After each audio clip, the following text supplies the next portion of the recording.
لي أعوذ بالله من الشيطان الرجيم بسم الله الرحمن الرحيم رب اشرح لي صدري ويسر لي أمري واحلل عقدة من لساني يفقهوا قولي YouTube வழியாகவும் Facebook வழியாகவும் live இந்த ப்ரோக்ராமை பார்த்து கொண்டிருக்கக்கூடிய அனைவருக்கும் எனது அன்பார்ந்த சலாம். அஸ்ஸலாமு அலைக்கும் வரஹ்மத்துல்லாஹி வபரகாத்துஹு. வணக்கம். இந்த மாதிரியான ப்ரோக்ராம்களை லைவில் பார்க்குற நேரம் சில நேரம் கொஞ்சம் போர் அடித்தாலும் என்ன செஞ்சிருவாங்கன்னு கண்டால் ஆஃப் பண்ணிட்டு போயிட்டுருவாங்க. எப்படின்னா ஒரு பேச்சாளர்கிட்ட ஒருத்தர் சொன்னாராம், சார் நீங்கள் மேடையில் பேசுகிறத விட டிவியில் பேசுகிறத நான் மிச்சம் விரும்புகிறேன் என்று சொன்னாராம். இதை கேட்டுட்டு அப்படி என்னடா வித்தியாசம் நீ கண்டாயிட்டு கேட்கும். அவர் சொல்லிருக்கிறார், இப்படித்தான் செய்து நீங்கள் நேரடியாக பேசுகிற மேடையில் எங்களுக்கு எலும்பி போகிறதுக்கு கஷ்டமாக இருக்கும், போரிங்காக இருந்தால், மாறாக நீங்கள் லைவாக இப்படி இல்லைன்னுக்கண்டா டிவியில் பேசுகிற நேரம் என்ன செய்யணுங்கன்னா போர் அடித்தா ஆஃப் பண்ணிட்டு போயிட்டுலாமேன்னு சொல்லி போட்டு சொன்னாராம். ஸோ ஃப்ரெண்ட்ஸ், அந்த மாதிரியான ஒரு நிலைமை வராமல் பார்த்துக்கொள்கிற பொறுப்பு எனக்கு இருக்குது. அதே நேரம் நான் பேச போகிற விஷயம் எல்லாம் புதுசாக இருக்காது என்று சொல்கிறதையும் சொல்லிக்கொள்கிறேன். ஆனால் அதில் ஏதோ ஒரு விஷயம் என்ன செய்யும் என்று கண்டா உங்களை கொஞ்சம் டிஸ்டர்ப் பண்ணும், உங்களை கொஞ்சம் வித்தியாசமாக சிந்திக்க வைக்கும், ஒரு வித்தியாசமான கண் கொண்டு இந்த உலகத்தை பார்க்க வைக்கும். அது என்ன செய்யும் என்றுக்கன்னா உங்களோட லைஃப்பில் பெரிய ஒரு மாற்றத்துக்கு காரணமாக இருக்கும். அது எந்த பாயிண்ட் என்று சொல்கிறது தெரியாது. ஆகவே ஹம்பல் ரிக்வெஸ்ட், 2 hours கூடவே இருப்போம் என்று சொல்லிக்கொண்டு டாப்பிக்கு வர்றேன். குறிப்பாக இந்த ப்ரோக்ராமை யார் ஸ்பான்சர் பண்ணுறாங்கன்னு கண்டால், இந்த ப்ரோக்ராமை செய்யணுமென்று ரிக்வெஸ்ட் வச்சு கொண்டாங்கன்னு கண்டால் துவாப் என்று சொல்லக்கூடியது, டுகெதர் வி ஆர் பெட்டர் என்று சொல்லக்கூடிய தமாம் என்று சவுதியில் தமாம் என்று சொல்கிற பகுதியில் உள்ள சமூக சிந்தனை உள்ள சிலர் சேர்ந்து உருவாக்கின ஒரு அமைப்பு தான் இது. அதிலிருந்து அவங்க என்ன செய்கிறாங்கன்னா, சவுதியில் குறிப்பாக கிழக்கு பகுதி ஈஸ்டர்ன் ஏரியா அந்த பகுதிக்கு என்ன செய்கிறாங்கன்னு கண்டால் நிறைய சமூக சேவை விஷயங்களை செஞ்சுட்டு இருக்கிறாங்க. உதாரணமாக ரிலீஃப் விஷயங்களாக இருக்கலாம், அவங்க மக்கள் கஷ்டத்தில் இருக்கிற நேரம். ரெண்டாவது கெட் டுகெதர்ஸ் அடிக்கடி ஆர்கனைஸ் பண்ணுறாங்க, எல்லாரையும் ஒன்று சேர்க்கணும்னு சொல்கிற நோக்கத்துக்காக. அவங்கள எடுக்கேட் பண்ணக்கூடிய ப்ரோக்ராம்கள் ஆர்கனைஸ் பண்ணுறாங்க, எம்பவர் பண்ணக்கூடிய விஷயங்களை செஞ்சு கொண்டு இருக்கிறாங்கன்னு சொல்லி போட்டு இப்படி பெரிய ஒரு லிஸ்ட் சொல்லி கொண்டு போகலாம் அவங்களால செய்யப்படக்கூடிய நல்ல விஷயங்கள் சொல்கிறது. ஆகவே யார் யாரெல்லாம் சவுதியில் இருக்கிறீங்களோ குறிப்பாக என்ன செய்யுங்கன்னு கண்டால் இந்த நிறுவனத்தோட இணைஞ்சு நீங்களும் வேலை செய்யுங்கன்னு சொல்கிறத கேட்டுக்கொள்கிறேன். ஏனைய நாடுகளில் உள்ளவங்களாக இருக்கட்டும், அவங்களுக்கும் ஒரு விஷயம் சொல்லிக்கொள்கிறேன்டா, இந்த மாதிரியான நல்ல விஷயங்கள், அதாவது சமூக சேவை சம்பந்தப்பட்ட இவங்களோட சேர்ந்து கொண்டு என்ன செய்யுங்கன்னு கேட்டால் எங்களாலான பங்களிப்பு என்ன செய்வோம்னு கேட்டால் கொடுக்கறதுக்கு பார்ப்போம். இது என்ன செய்யும்னு கேட்டால் எங்களுக்கு ஒரு சென்ஸ் ஆஃப் சாட்டிஸ்ஃபேக்ஷனை தரும் லைஃப்பில். அடடா என் வாழ்க்கையால் என்ன நடக்குதுன்னு கேட்டால் 4 பேருக்கு பிரயோஜனம் நடக்குதுன்னு சொல்கிற ஒரு சென்ஸ் ஆஃப் சாட்டிஸ்ஃபேக்ஷன் வரும், ஒரு மன நிறைவு வரும். ஏன் எல்லாத்த விடவும் ஒரு சந்தோஷம் வரும். என்னண்டா அடடா என்ற ஒரு நாள் இதுக்காக வேண்டி பாவிக்கப்பட்டது, என்ற இந்த நேரம் இதுக்காக வேண்டி பாவிக்கப்பட்டது, என்ற செல்வம் இந்த விஷயத்துக்காக வேண்டி பாவிக்கப்பட்டது என்று ஒரு வகையான சந்தோஷத்தை தரக்கூடியதாக இருக்குது. சில நேரங்கள் என்ன செய்யுங்கன்னா இந்த மாதிரியான ஃபீல்டில் ஈடுபடக்கூடியவங்களோட சேர்ந்து இருக்கிற நேரம் உங்களுக்கு என்ன செய்யணுங்கன்னா ஒரு சறுக்கத்தில் சாயல் தெரியும். ஏற்றுக்கிட்ட அங்கே நடக்கிட்ட ஷேரிங் கேரிங் என்று சொல்கிறது நடக்கும். நான் கட்டார் போயிட்டு இருந்த நேரம் ப்ரோக்ராமுக்கும் பார்க்கக்கூடியதாக இருந்தது. அங்கே சிடிஎஃப்ன்றாங்க, சிடபிள்யூஎஃப்ன்றாங்க, இவங்கெல்லாம் சேர்ந்து அவங்களெல்லாம் ஈடுபட்டு நிறைய சேவைகளை செஞ்சு கொண்டு இருக்கிறத பார்க்குற நேரம் அவங்களோட சேர்ந்து இருக்கிற நேரமே தெரியுது என்னான்னு கண்டா எவ்வளவு சந்தோஷமாக அந்த விஷயங்களை செஞ்சு கொண்டு இருக்கிறாங்க. அவங்க வெறுமனே பிழைப்புக்காக வந்தவங்க மாதிரி இல்லை, நாங்கள் இங்கே பெரிய ஒரு வேலை எங்களுக்கு இருக்குதுன்னு சொல்கிறது என்ன செய்கிறாங்கன்னு கண்டா அடுத்தவங்களோட நலனுக்காக பெரிய ஒரு நேரத்தையும் பொருளையும் செலவு செஞ்சு கொண்டு இருக்கக்கூடியதை பார்க்கக்கூடியதாக இருந்தது. மிச்சம் சந்தோஷமான விஷயம். நான் சொன்ன மாதிரி இந்த மாதிரியான விஷயங்கள் ஈடுபட்ட நேரம் என்ன நடக்கும்னு எங்களுக்கு ஒரு சொர்க்கத்தோட சாயல் தெரியும். நாங்கள் சரியான ஒரு சந்தோஷமாக உணர்வதை பார்க்கக்கூடிய மாதிரி இருக்கு. நான் ஏற்கனவே சொன்ன மாதிரி ஷேரிங் அண்ட் கேரிங்னு சொல்கிறது அவ்வளோ அழகான விஷயம். ஒரு கதை மூலமே நான் உங்களுக்கு விளங்கப்படுத்துகிறேன். ஒருத்தர் இறந்து போனார். இறந்து போனவர் என்ன செய்கிறாங்கன்னு ஏஞ்சல்ஸ் கூட்டிக் கொண்டு போகிறாங்க. கூட்டிக் கொண்டு போய் கேட்குறாங்க, நீ சொர்க்கத்துக்கு போகணுமா நரகத்துக்கு போகணுமான்னு. அப்போ இவர் சொல்கிறார், நான் ரெண்டையும் பார்க்கணுமாப்பா, பார்த்துட்டு எனக்கு எதை பிடிச்சிருக்கோ நான் அதுக்கு போகிறதுக்கு ரெடி என்றார். இப்போ ஏஞ்சல்ஸ் என்ன செய்கிறாங்கன்னு கண்டா முதல்ல அவரை கூப்பிட்டு போகிறாங்க நரகத்துக்கு. நரகத்துக்கு போனால் என்ன நடக்குதுன்னு கண்டா அங்கே பெரிய ஒரு டேபிள் போடப்பட்டிருக்குது. டேபிள் ஃபுல்லாக என்ன நடக்குதுன்னா வெரைட்டிஸ் ஆஃப் ஃபுட் ஐட்டம்ஸ், விதவிதமான உணவுப் பொருட்கள்லாம் என்ன செய்யப்பட்டிருக்குதுன்னா அழகாக அடுக்கி வைக்கப்பட்டிருக்குது. இப்போ என்ன நடக்குதுன்னு கண்டா அங்கே உள்ளவங்க எல்லாரையும் பார்க்குற நேரம் அவ்வளோ உணவுப் பொருட்கள் இருந்து பெரிய ஒரு கவலையோட ஒரு நரகத்துடைய சாயல் உள்ளுக்கு மனதளவில் கஷ்டப்படுறதும் அவங்களோட வலி வேதனைகள் என்ன செய்யுதுன்னு இவருக்கு பார்க்கக்கூடியதாக இருக்குது. என்ன காரணம்னு பார்த்தா அவனோட கையில் ஒரு 6 அடி ஸ்பூன் கட்டப்பட்டிருக்குது. அந்த ஸ்பூன் எடுத்து என்ன செய்கிறாங்கன்னா சாப்பாட்டை அள்ளி எடுக்கிறாங்க. பசியில் இருக்கிறாங்க, ஆசையோடு எடுத்து வாயில் போட பார்க்குறாங்க. அந்த 6 அடி ஸ்பூன் என்ன செய்யணும் தலைக்கு மேலே போய் உணவு பின்பக்கமாக விழுறதை பார்க்கக்கூடியதாக இருக்குது. இப்படி ஒவ்வொருத்தரும் அந்த சாப்பாட்டை எடுத்து சாப்பிட பார்க்குறாங்க. கடைசியில் என்ன நடக்குதுன்னு சாப்பிட்டு கொள்ள இல்லாமல் பசியில் உணவை பார்த்து அந்த நரக வேதனையை அனுபவிச்சு கொண்டிருக்கிறத பார்த்தார். இதை பார்த்ததும் என்ன செஞ்சாங்கன்னா அடுத்த கூட்டி கொண்டு வந்தாங்க ஆளுங்க சொர்க்கத்துக்கு வந்து பார்த்தா அதே டேபிள், அதே வெரைட்டிஸ் ஆஃப் சாப்பாடு, அதே 6 அடி ஸ்பூன். பட் ஒரே ஒரு வித்தியாசம் என்னண்டா நரகத்தில் உள்ளவங்களாம் இருந்த கவலையும் கஷ்டமும் இங்கே பார்த்தால் சொர்க்கத்தில் அப்படி எதுவுமே தெரியல. இனி இல்லைன்ற மாதிரி சந்தோஷமாக சிரிச்சு கொண்டு ஆனந்தமாக இருக்கிறத இவங்க செய்கிறான்னு பார்க்குறாரு. என்ன வித்தியாசம் என்று கண்டால் அதே டேபிள், அதே சாப்பாடு, அதே 6 அடி ஸ்பூன் கட்டப்பட்டிருக்குது கையில் இருந்தும் அவங்க என்ன செய்கிறாங்கன்னா யாருமே சொர்க்கத்துள்ளவங்க அந்த சாப்பாட்டை அள்ளி தான் வாயில் போடுறதுக்கு யோசிக்கவே இல்லை. என்ன செய்கிறாங்கன்னு கேட்டால் முன்னுக்குள்ளவங்களுக்கு ஊட்டி விடுறாங்க, நீங்கள் சாப்பிடுங்க. முன்னுக்குள்ளவர் என்ன செய்கிறாருன்னா இவருக்கு ஊட்டி விடுறார். இப்படி ஒருத்தருக்கு ஊட்டி விடுறாங்க கூடிய அந்த ஒரு சந்தோஷமான தருணத்தையும் அதை அவங்க அனுபவித்து செய்கிறதையும் பார்க்கக்கூடியதாக இருந்தது. பாயிண்ட் ஆஃப் விஸ்டம் என்னன்னு கண்டா இந்த மாதிரியான சோஷியல் சர்வீஸ்களில் ஈடுபடுற நேரம் என்ன நடக்குதுன்னு கண்டால் எங்களுக்கே ஒரு வகையான மனநிறைவு, நான் சொன்ன மாதிரி சொர்க்கத்தில் சாயலை உலகத்திலே பார்க்கக்கூடிய மாதிரி இருக்கு. எங்களை கொண்டு நிறைய பேர் பயன்பெறுறாங்கன்னு சொல்கிறதுனால. ரெண்டாவது விஷயம் தான் என்ன, நாங்கள் மனிதர்கள் எல்லாம் சொல்லுவாங்க எப்படின்னு கண்டா சமூக பிராணிகள் என்று, அதாவது சமூகத்தோட சேர்ந்து வாழணும். நான் என்று தனிச்சு வாழாமல் சமூகத்தில் நிறைய பேர் அவங்க நல்லது கெட்டதுகளில் பார்ட்டிசிபேட் பண்ணி அவங்களோட சேர்ந்து வாழ்கிற நேரம் தான் என்ன நடக்கும்னு கண்டால் எங்களுக்கு ஒரு வகையான சொன்ன மாதிரி சந்தோஷமாக இருக்கலாம், மன நிறைவாக இருக்கலாம். ஏன் எங்களை டெவலப் பண்ணி கொள்ளக்கூடிய அமைப்பில் மென்டலி ப்ளஸ் ஃபிசிக்கலி நாங்கள் என்ன செய்வோம்னு கண்டால் ஒரு வகையான திருப்தியையும் வளர்ச்சியையும் பார்க்கக்கூடியதாக இருக்கும். எப்படின்னா ஒரு ரிசர்ச் நடந்தது. அந்த ரிசர்ச்சில் என்ன செஞ்சாங்கன்னு கண்டா 3 நாய்க்குட்டிகள் எடுத்தாங்க. எடுத்து என்ன செஞ்சாங்கன்னு கண்டா 3 குரூப் கிட்ட ஒப்படைச்சாங்க. முதலாவது நாய்க்குட்டியை கொடுத்துட்டு சொன்னாங்க, நீங்கள் இது என்ன செய்யணும்னு கண்டால் கூண்டுள்ளுக்கு போட்டு விடணும். அந்த கூண்டுக்குள்ளுக்கு அதுக்கு தேவையான உணவு, தேவையான தண்ணீர், தேவையான காற்று இதெல்லாம் என்ன செய்யப்படும்னு கண்டா நேரத்துக்கு சப்ளை பண்ணப்படும், அளவான முறையில் சப்ளை பண்ணப்பட்டு கொண்டிருக்கும். ரைட்? நீங்கள் என்ன செய்யணும்னுக்குன்னா இந்த நாய்க்குட்டியை 2 மணித்தியாலத்துக்கு ஒருக்கா எடுத்து என்ன செய்யணுங்கன்னா அதை வச்சு கொஞ்சணும், விளையாடணும், இப்படி எல்லாம் கொஞ்ச நேரம் வச்சிருந்துட்டு மறுபடியும் விட்டுறணும் உள்ளுக்கு. இப்படி ஒரு 2 மணித்தியாலத்துக்கு ஒருக்கா தொடர்ந்து செஞ்சு கொண்டே இருக்கணும்னு சொல்கிறது அவங்களுக்கு கொடுக்கப்பட்ட ஆர்டர்.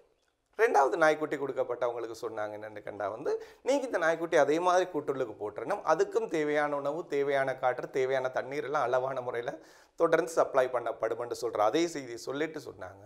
நீங்கள் என்ன செய்யணுங்கன்னா இந்த நாய்க்குட்டியை 2 மணித்தியாலத்துக்கு ஒருக்கா வெளியில் எடுப்பீங்க, எடுத்து அதோட கொஞ்சுறதோ விளையாடுறதோ கிடையாது. அதை என்ன செய்யணுங்கன்னா கொஞ்ச நேரத்துக்கு டார்ச்சர் பண்ணணும், அதை கொஞ்சம் கொடுமைப்படுத்தி போட்டு திருப்பி உள்ளுக்கு விட்டுறணும். இப்படி ஒவ்வொரு 2 மணித்தியாலத்துக்கு ஒருக்கா அதை நீங்கள் செய்யணும்னு சொல்கிறது அவங்களுக்கு கொடுக்கப்பட்ட டாஸ்க். 3வது குரூப் ஆவலாக பார்த்துட்டு இருந்தாங்க, எங்களுக்கு என்னப்பா டாஸ்க் தர போகிறாங்கன்னு சொல்லிட்டு.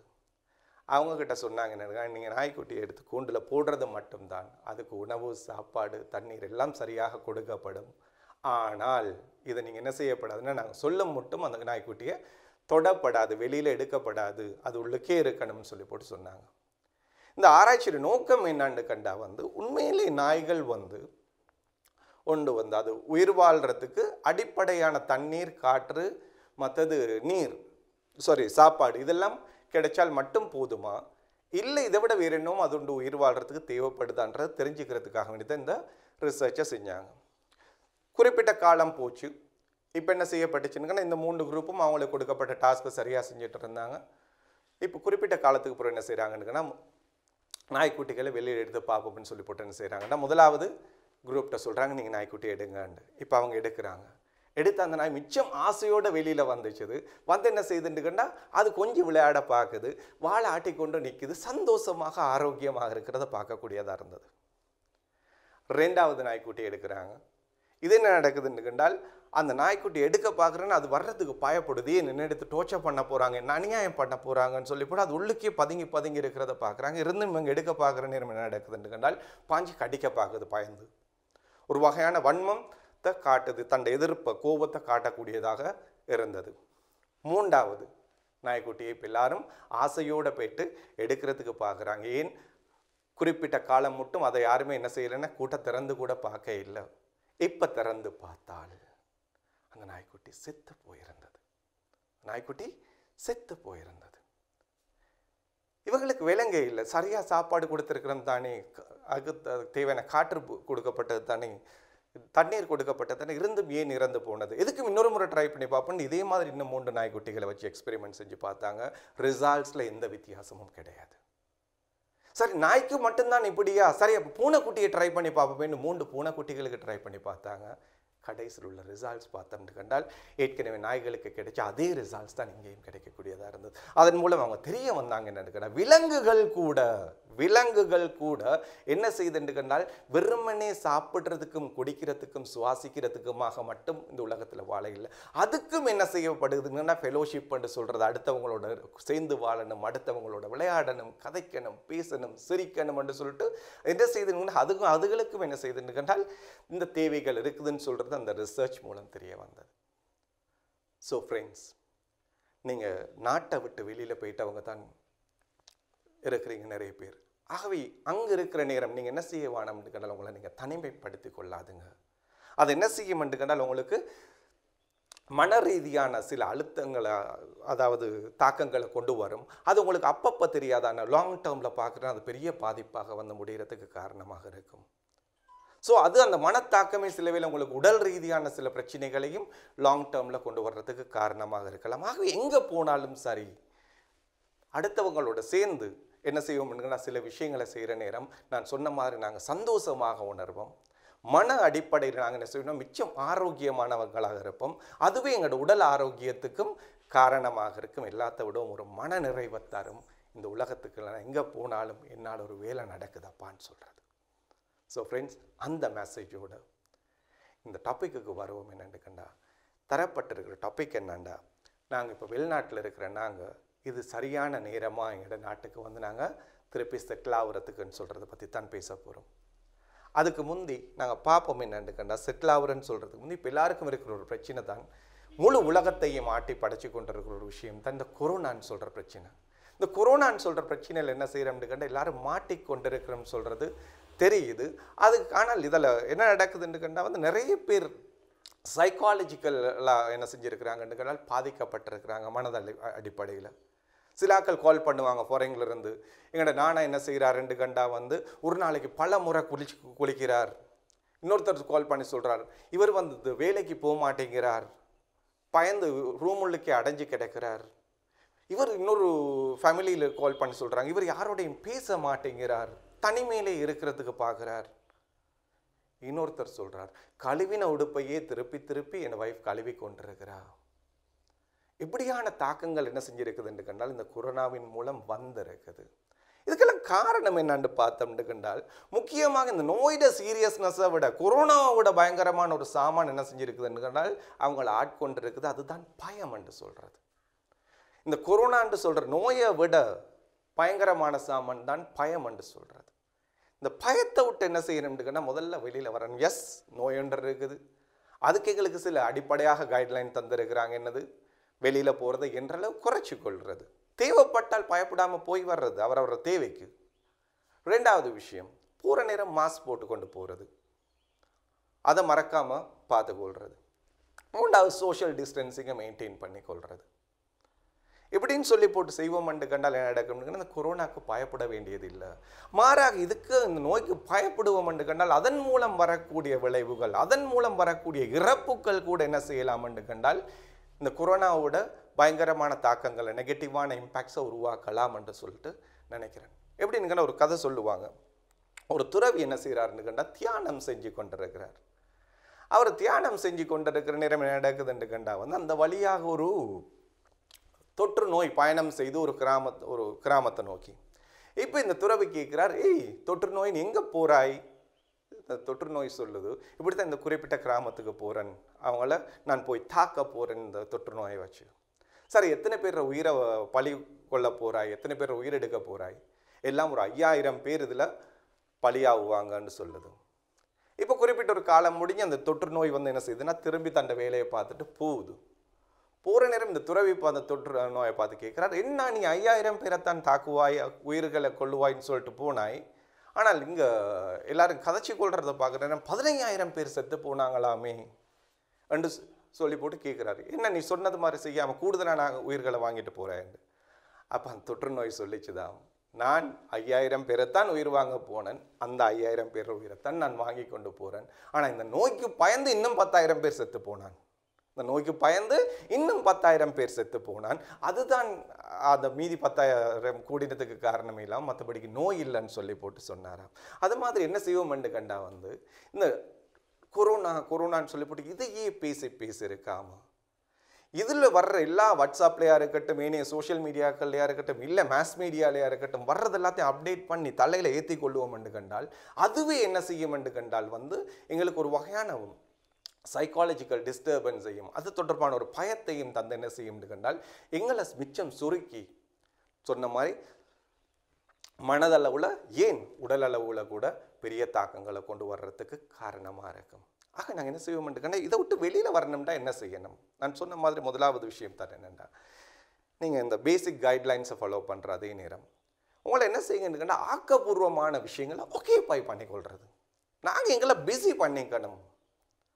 முதலாவது விஷயம் டைம் கிடைக்குதா? உதாரணம் வச்சுக்கொள்ளுங்களேன், லாக்டவுன் பண்ணிருக்கிறாங்க ஒரு ஏரியா, அந்த ஏரியாவில் நாங்கள் இருக்கிறோம்னு கண்டால் லாக்டவுன் பண்ணிட்டாங்களேன்னு சொல்கிறதுனாலையோ இல்லை கொரோனா வந்துருச்சுன்னு சொல்கிறதுனால கொரோனா போகிறதும் இல்லை, லாக்டவுனை லிஃப்ட் பண்ண போகிறதும் இல்லை. இந்த இடத்துல நாங்கள் என்ன செய்யணுமெண்டா இந்த டைமை நாங்கள் எப்படி பிரயோஜனமாக பாவிக்கிறது என்று சிந்திக்கணும். அதில் தான் ஒரு விஷயம் என்னென்னு கண்டா இந்த மாதிரியான டைம் கிடைக்கிற நேரங்களில் நல்ல புத்தகங்கள் எங்களுக்கு நாங்கள் ஒரு காலத்தில் ஆசைப்பட்டிருப்போம், எனக்கு டைம் கிடைச்சா நான் வாசிக்கலாமே, என் அறிவை வளர்த்து கொண்டிருக்கலாமே. சொல்லுவாங்க reading make a full man என்று, வாசிப்பு ஒரு மனிதனை முழு மனிதனாக்கும் என்று சொல்லுவாங்க.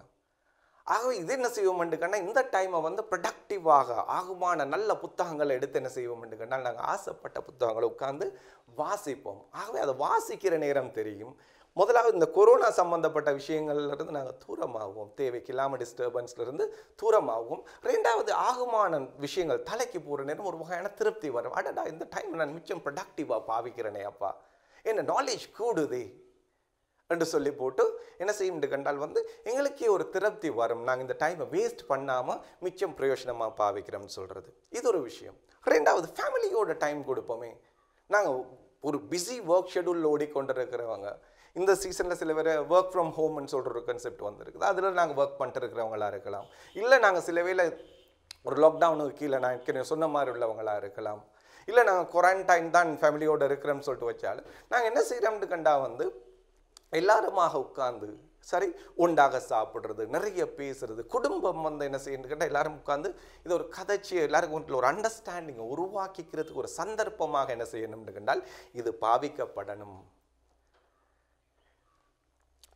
பிள்ளைகளுக்கும் பெற்றோருக்கும் இடையில் ஒரு நல்ல அண்டர்ஸ்டாண்டிங்கை உருவாக்கி கொள்றதுக்கு, கணவனுக்கும் மனைவிக்கும் இடையில் ஒரு பெட்டர் அண்டர்ஸ்டாண்டிங்கை டெவலப் பண்ணி கொள்றதுக்கு இது என்ன செய்யணும்னு ஒரு சந்தர்ப்பமாக மாற்றிக்கொள்றவங்க தான் புத்திசாலிகள்.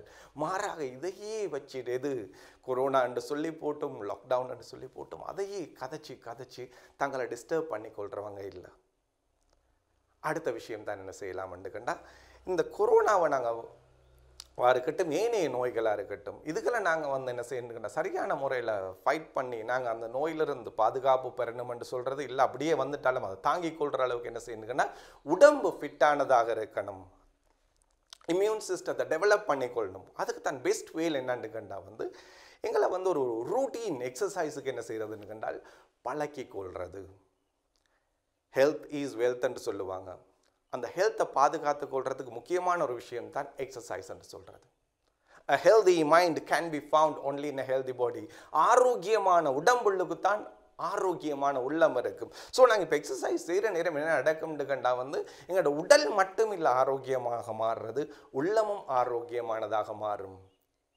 ஸோ என்ன செய்வோம்னு கண்டா நாங்கள் வந்து ஒரு எக்ஸசைஸ் ரூட்டீன் உள்ளுக்கு போட்டுக்கொள்கிற நேரம் நோய் எதிர்ப்பு சக்தியும் என்ன செய்யுதுன்னு எங்கள்கிட்ட கூடுறதுக்கு காரணமாக இருக்கும். வேர்ல்டு ஹெல்த் ஆர்கனைசேஷன் சொல்லுது, என்னது வேர்ல்டு ஹெல்த் ஆர்கனைசேஷன் சொல்லுது, ஒரு வளர்ந்த மனுஷன் ஒரு நாளைக்கு ஒரு வாரத்துக்கு 2.5 மணித்தியாலம் என்ன செய்யணும்னு கண்டால் வாக்கிங் இல்லைன்னா ஜாகிங் பண்ணணும் சொல்லி போட்டு சொல்லுது. ஸோ நாங்கள் என்ன செய்வோம்னு கண்டால் அதில் இன்னொரு 1/2 மணித்தியாலத்தை கூட்டி கொண்டோம்னா 5 மணித்தியாலம், ஒரு நாளைக்கு 1 மணித்தியாலம்னு சொல்கிற அமைப்பில் கிளம்பில் 5 நாளைக்கு எங்களோட full body head to toes உச்சந்தலையிலிருந்து உள்ளங்கால் முட்டும் விறுவிறுக்க என்ன செய்வோம் என்று கண்டால் எக்ஸசைஸ் ரூட்டீன் ஒன்று போட்டுக்கொள்வோம் என்று கண்டால் இந்த மன தைரியமும் கூடுதலாக இருக்கும், உடம்பும் எந்த ஒரு விஷயத்தையும் தாங்குகிற அளவுக்கு ஃபிட்டானதாக இருக்கும்.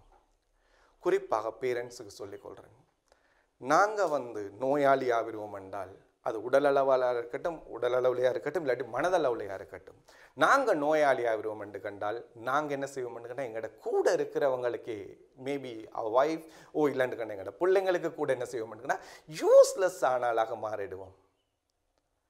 நாங்கள் என்ன செய்வோம்னா யூஸ்லெஸ்ஸாக போயிட்டுருவோம். ஏன்னுக்குன்னா எங்களை பார்க்குறதே அவங்களுக்கு ஒரு பெரிய ஒரு வேலையாக போயிட்டுரும். உண்மையான இறக்கம் இருக்குதா குடும்பத்தோட, நான் என் பிள்ளைகள் ஒய்ஃபோட நான் உண்மையாக இறக்கமுள்ள ஒரு ஆளுன்னு என்ன செய்யணும், நான் என் ஹெல்த்தில் கான்ஷியஸாக இருக்கணும், கவனமாக இருக்கணும். அதை பீக் ஃபிசிக்கல் ஃபிட்னஸில் என்ன செஞ்சுக்கணும், என்ன பாடியை நான் வச்சிருக்கணும். ஒரு நோய் வந்தால் அதை எதிர்த்து போராடக்கூடிய அளவுக்கு இம்யூன சிஸ்டத்தை நாங்கள் டெவலப் பண்ணி வச்சுருப்போம் என்று கண்டால் என்ன செய்யும், நாங்கள் ஹெல்த்தியாக இருக்கிற நேரம் நாங்கள் சந்தோஷமாக இருப்போம். அந்த சந்தோஷத்தின் தாக்கம் எங்கள் குடும்பத்துக்கும் வரும். எப்படின்னு நான் சொன்னேன், நாங்கள் எப்போ வீக் ஆகுறோமோ ஃபிசிக்கலி, எப்போ நோய்வாய்ப்படுறோமோ அப்போ என்ன நடக்கும்னு கண்டால் நாங்கள் அடுத்தவங்களுக்கு யூஸ்லெஸ் ஆனவங்களாக, எங்களுக்கு நெருக்கமானவங்களுக்கு கூட யூஸ்லெஸ் ஆனவங்களாக மாறுவோம்னு சொல்லுவோம். இது சிம்பிளாக விளங்கிக்கொள்ள கூடிய சந்தர்ப்பம் தான். என்னென்னா ஒரு ஃப்ளைட் டேக் ஆஃப் ஆகிற நேரம் என்ன நடக்கும்னு கண்டால் ஒரு அனௌன்ஸ்மெண்ட் வரும் டேக் ஆஃபுக்கு முந்தைய. In case of emergency, oxygen mask will come down from the ceiling. Put the mask on your mouth first before you help the others ன்னு சொல்லுவாங்க.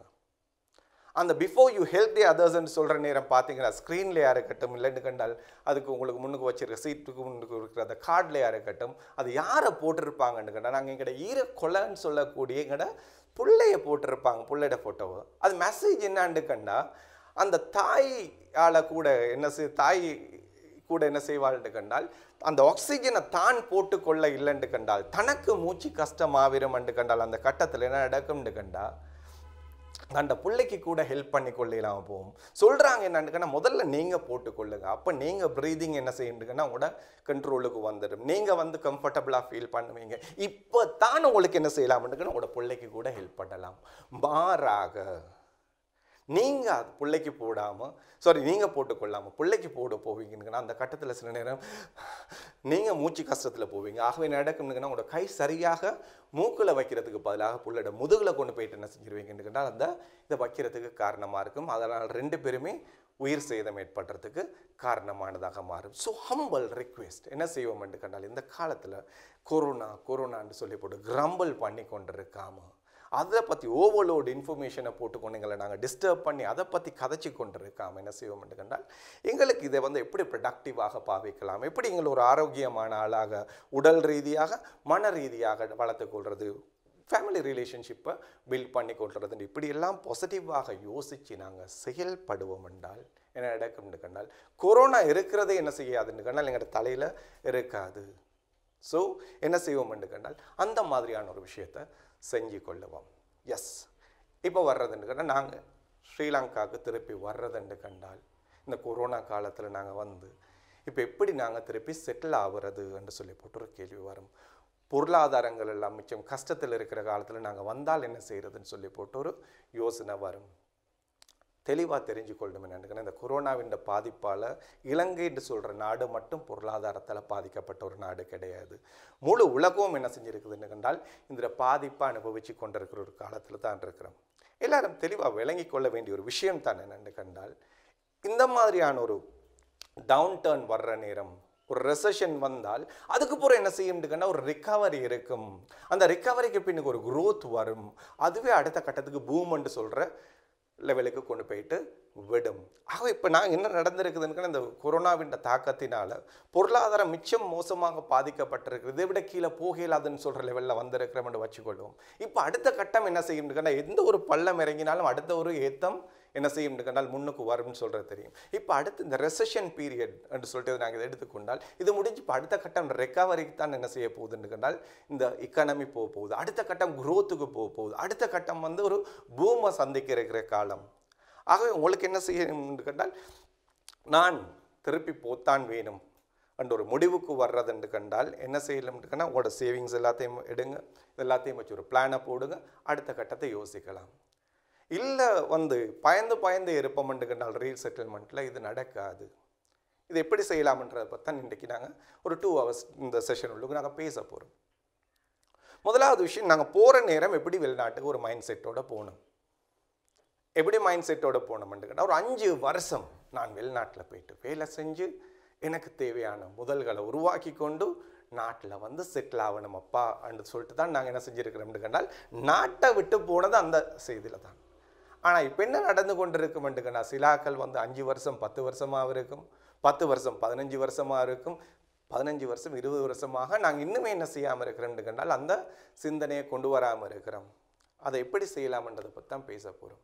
ஆகவே நீங்கள் இப்போ இதே என்வாயர்மெண்ட்டில் இருந்து கொண்டிருந்தால் சில வேலை நடக்கும்னு கண்டால் நாங்கள் அதே லெவலில் தொடர்ந்து போக வேண்டிய நிலைமை வரும். இது எப்படின்னு கண்டால் வந்து அமெரிக்காவில் என்ன செய்வாங்கன்னு கண்டால் இந்த மீன், அதாவது எக்வேரியம், அமெரிக்காவில் மீன் வளர்க்குறவங்களோட சேர்த்து ஒரு பெரிய ஒரு கூட்டம் இருக்கிறாங்க. என்னென்னா தவளை வளர்க்குறவங்க இருக்கிறாங்க. என்னது? தவளை வளர்க்குறவங்க. ஆக அங்கே வந்து இந்த மீன் விற்கிற தொட்டிகள் விற்கிற மாதிரி, மீன்கள் விற்கிற மாதிரி, அதுக்கு உணவுப் பொருள் விற்கிற மாதிரி தவளைகளை வந்து என்ன செய்வாங்கன்னு கண்டால் தொட்டிகளோடு சேர்த்து விற்கக்கூடிய நிறுவனங்கள் அமெரிக்காவில் இருக்குது. ஸோ இப்போ என்ன செய்கிறாருங்கன்னா ஒருத்தர் அங்கே போயிட்டு தன்னை மகனுக்கு வாங்கி கொடுக்கறதுக்காக வேண்டி போயிட்டு என்ன செய்கிறாருன்னா தவளை தொட்டியையும் தவளை குஞ்சுகளையும் வாங்குறாரு. இப்போ அவரும் என்ன செய்கிறாருன்னா இதுதான் தொட்டி, இதுதான் குஞ்சுகள் எல்லாத்தையும் கொடுத்தாச்சு, அதுக்குள்ள உணவுப் பொருட்களையும் கொடுத்துட்டு என்ன செய்கிறாருன்னா இவ்வளவு நீங்கள் தண்ணி வைக்கணும், அதுக்கூட செய்து இந்த கல்லை இந்த இடத்துல நீங்கள் வைக்கணும்னு சொல்லிவிட்டு அந்த தொட்டிகளை வைக்கிறது பெரிய ஒரு கல்லையும் கொடுக்குறார். இவருக்கு விளங்கே இல்லை.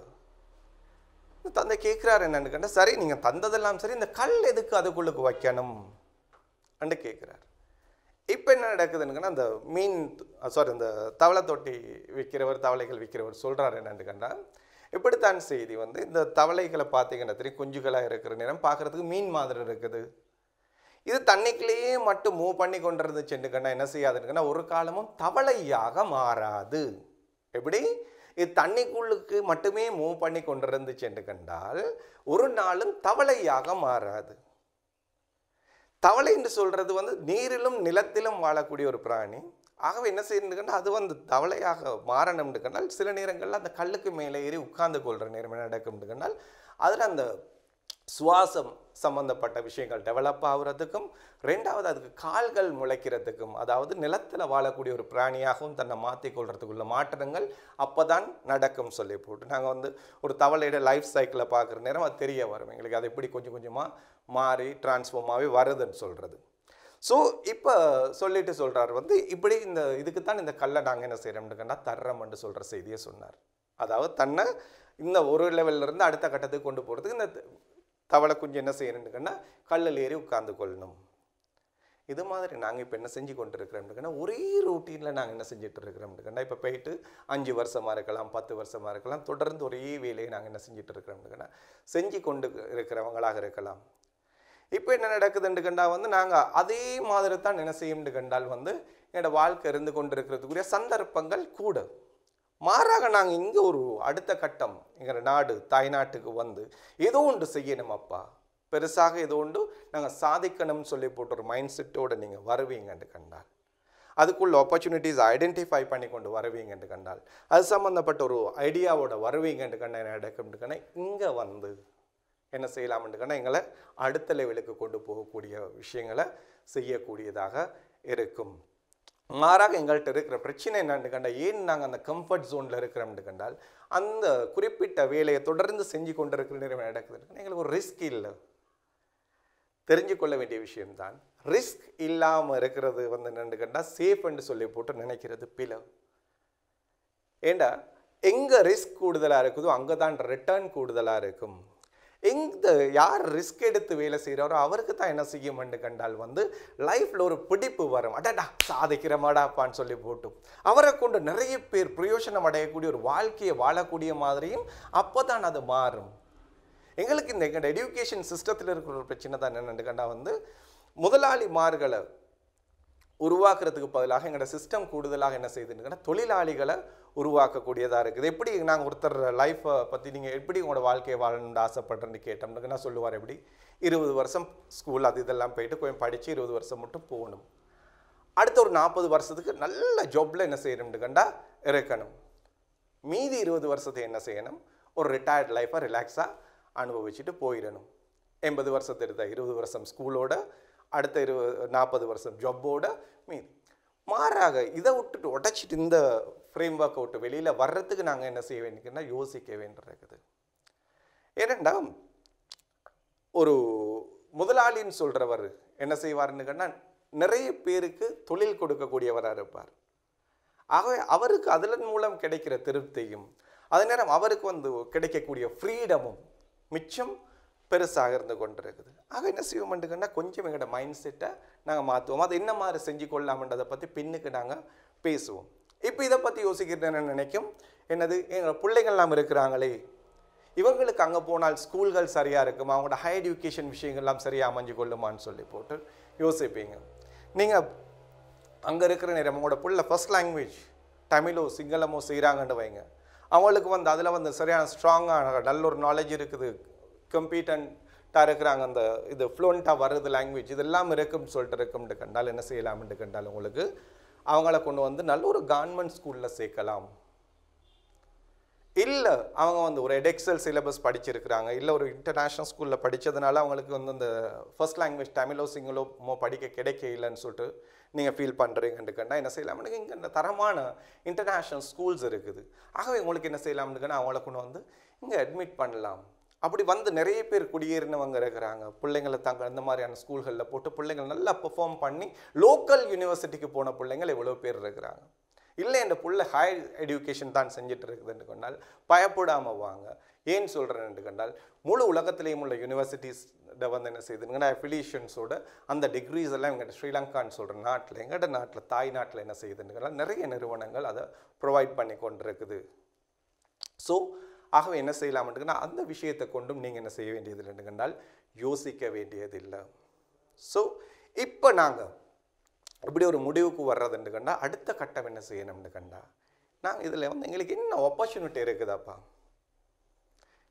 உதாரணமாக நான் ஒரு பிஸ்னஸ் தொடங்குறதுன்னு கண்டால் என்ன பிஸ்னஸில் நான் கால் வைக்கலாம் என்று சொல்லி போட்டு ஒரு ஐடியாவோடு தான் நாங்கள் என்ன செய்யணும்னு கண்டால் வரணும். சும்மா ஒரு பிளாங்காக ஓப்பன் மைண்டாக நாட்டுக்கு வராமல் அங்கே இருக்கிற நேரமே நீங்கள் என்ன செய்யலாம்னு ஒரு ஐடியாவை டெவலப் பண்ணி கொண்டு வரலாம். நான் இதை செஞ்சால் நல்லா இருக்கும்னு சொல்லி போட்டு சில வேளை இந்த செஷனில் உங்களுக்கு தேவையான க்ளூஸ் அதுக்கு கிடைக்கக்கூடியதாகவும் இருக்கும். எப்படின்னு கண்டா இந்த ஐடியாஸ் வரணும்னு கண்டா நீங்கள் வளமையான ரூட்டீனில் பிஸியாக ஓடிக்கொண்டிருக்கிற நேரம் இந்த ஐடியாக்கள் என்ன செய்யாதுன்னு கண்டால் எங்களுக்கு தட்டுப்பட மாட்டாது. நீங்கள் என்ன செய்யணுன்னு கண்டா இதுக்குன்னு சொல்லி போட்டு நேரம் ஒதுக்கணும்.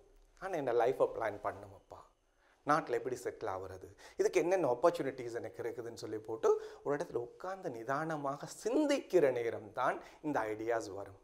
டெய்லி என்ன செய்யுதுன்னு எங்களை நோக்கி நிறைய ஆப்பர்ச்சுனிட்டிஸ் வந்து போகுது. ஆனால் நாங்கள் இதை உட்கார்ந்து நிதானமாக பார்க்காம இருக்கிறதுனால என்ன செய்யுதுன்னு கண்டால் அதை நாங்கள் தட்டி விட்டு கொண்டே போகிறோம். அதிலிருந்து பிரயோஜனம் அந்த ஆப்பர்ச்சுனிட்டிஸை நாங்கள் பயன்படுத்தி கொள்ளாமல் தட்டி விட்டு கொண்டு போகக்கூடியதாக பார்க்கக்கூடியதாக இருக்குது.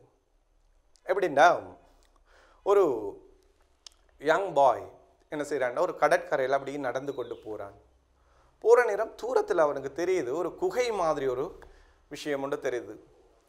அதை நோக்கி அவன் நடந்து போகிறான். பார்த்தால் உண்மையிலே ஒரு குகை தான். அதுக்குள்ளே கொஞ்சம் தூரம் போனால் ஒரு பேக்கில் என்ன செய்யப்பட்டிருக்குதுன்னு கண்டால் மண் உருண்டைகள் ஒரே மாதிரியான சைஸில் அழகாக உருண்டையாக செஞ்சு போடப்பட்டிருக்குது. இதை அப்படி பார்த்துட்டு இருந்தவன் வந்து இது யார் செஞ்சுருப்பாங்க, யாரும் சிறுவர்கள் இந்த பக்கம் வந்து அதை செஞ்சு வச்சு பேக்கில் போட்டு போயிட்டு இருப்பாங்களோன்னு சொல்லி போட்டு வெளியில் வந்து பார்க்குறான், யாருமே இல்லை. இவன் என்ன செய்கிறான்னு அந்த பேக் அப்படி கையில் எடுத்துக்கொண்டு அப்படி வார நேரம் என்ன செய்கிறான்னு கண்டா சும்மா அப்படி ஒவ்வொன்றாக கடலில் வீசிக்கொண்டு வர்றான்.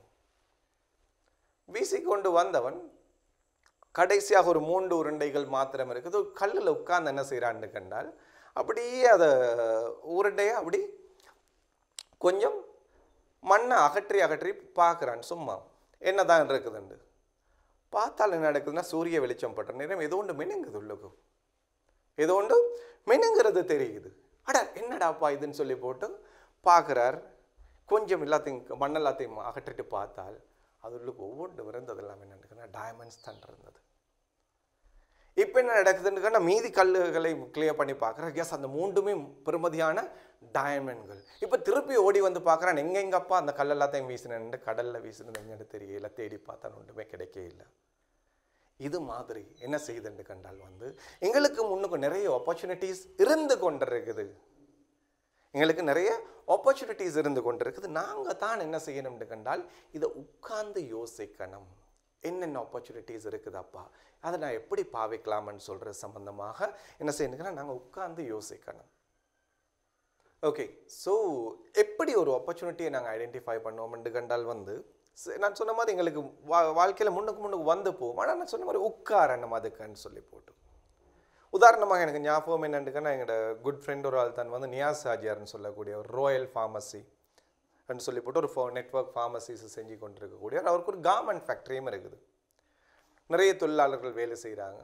இந்த கொரோனா பிரச்சனை வந்ததுனால என்ன நடந்துச்சுன்னு கண்டா கொஞ்ச காலம் மூட வேண்டி வந்துச்சு. இது மூடினால் இப்போ இவருக்கு யோசனை, இப்போ இவங்க எம்ப்ளாயீஸுக்கெல்லாம் தொடர்ந்து சேலரி கொடுக்கணுமே இப்படின்னு சொல்கிற செய்தியோட இவர் யோசிச்சுட்டு தன்னோட சகோதரர்கிட்ட போயிட்டு சொல்கிறார், இப்படித்தான் செய்தி ஒரு 2 months 2.5 months எனக்கு இதுக்காக வேண்டி ஃபண்ட் ஒதுக்கலாம், இவங்களை தொடர்ந்து மூடி வச்சிருக்கிறதுன்னு கண்டால் இவங்களுக்கு பே பண்ணலாம். அதுக்கு மேலே இல்லாத அதுக்கு மேலே போகுதுன்னு நான் கவர்மெண்ட்டே இழுத்து மூட வேண்டி வரும்னு சொல்லி போட்டு சொல்லிட்டு பேர் வீட்டுக்கு வந்துட்டார்.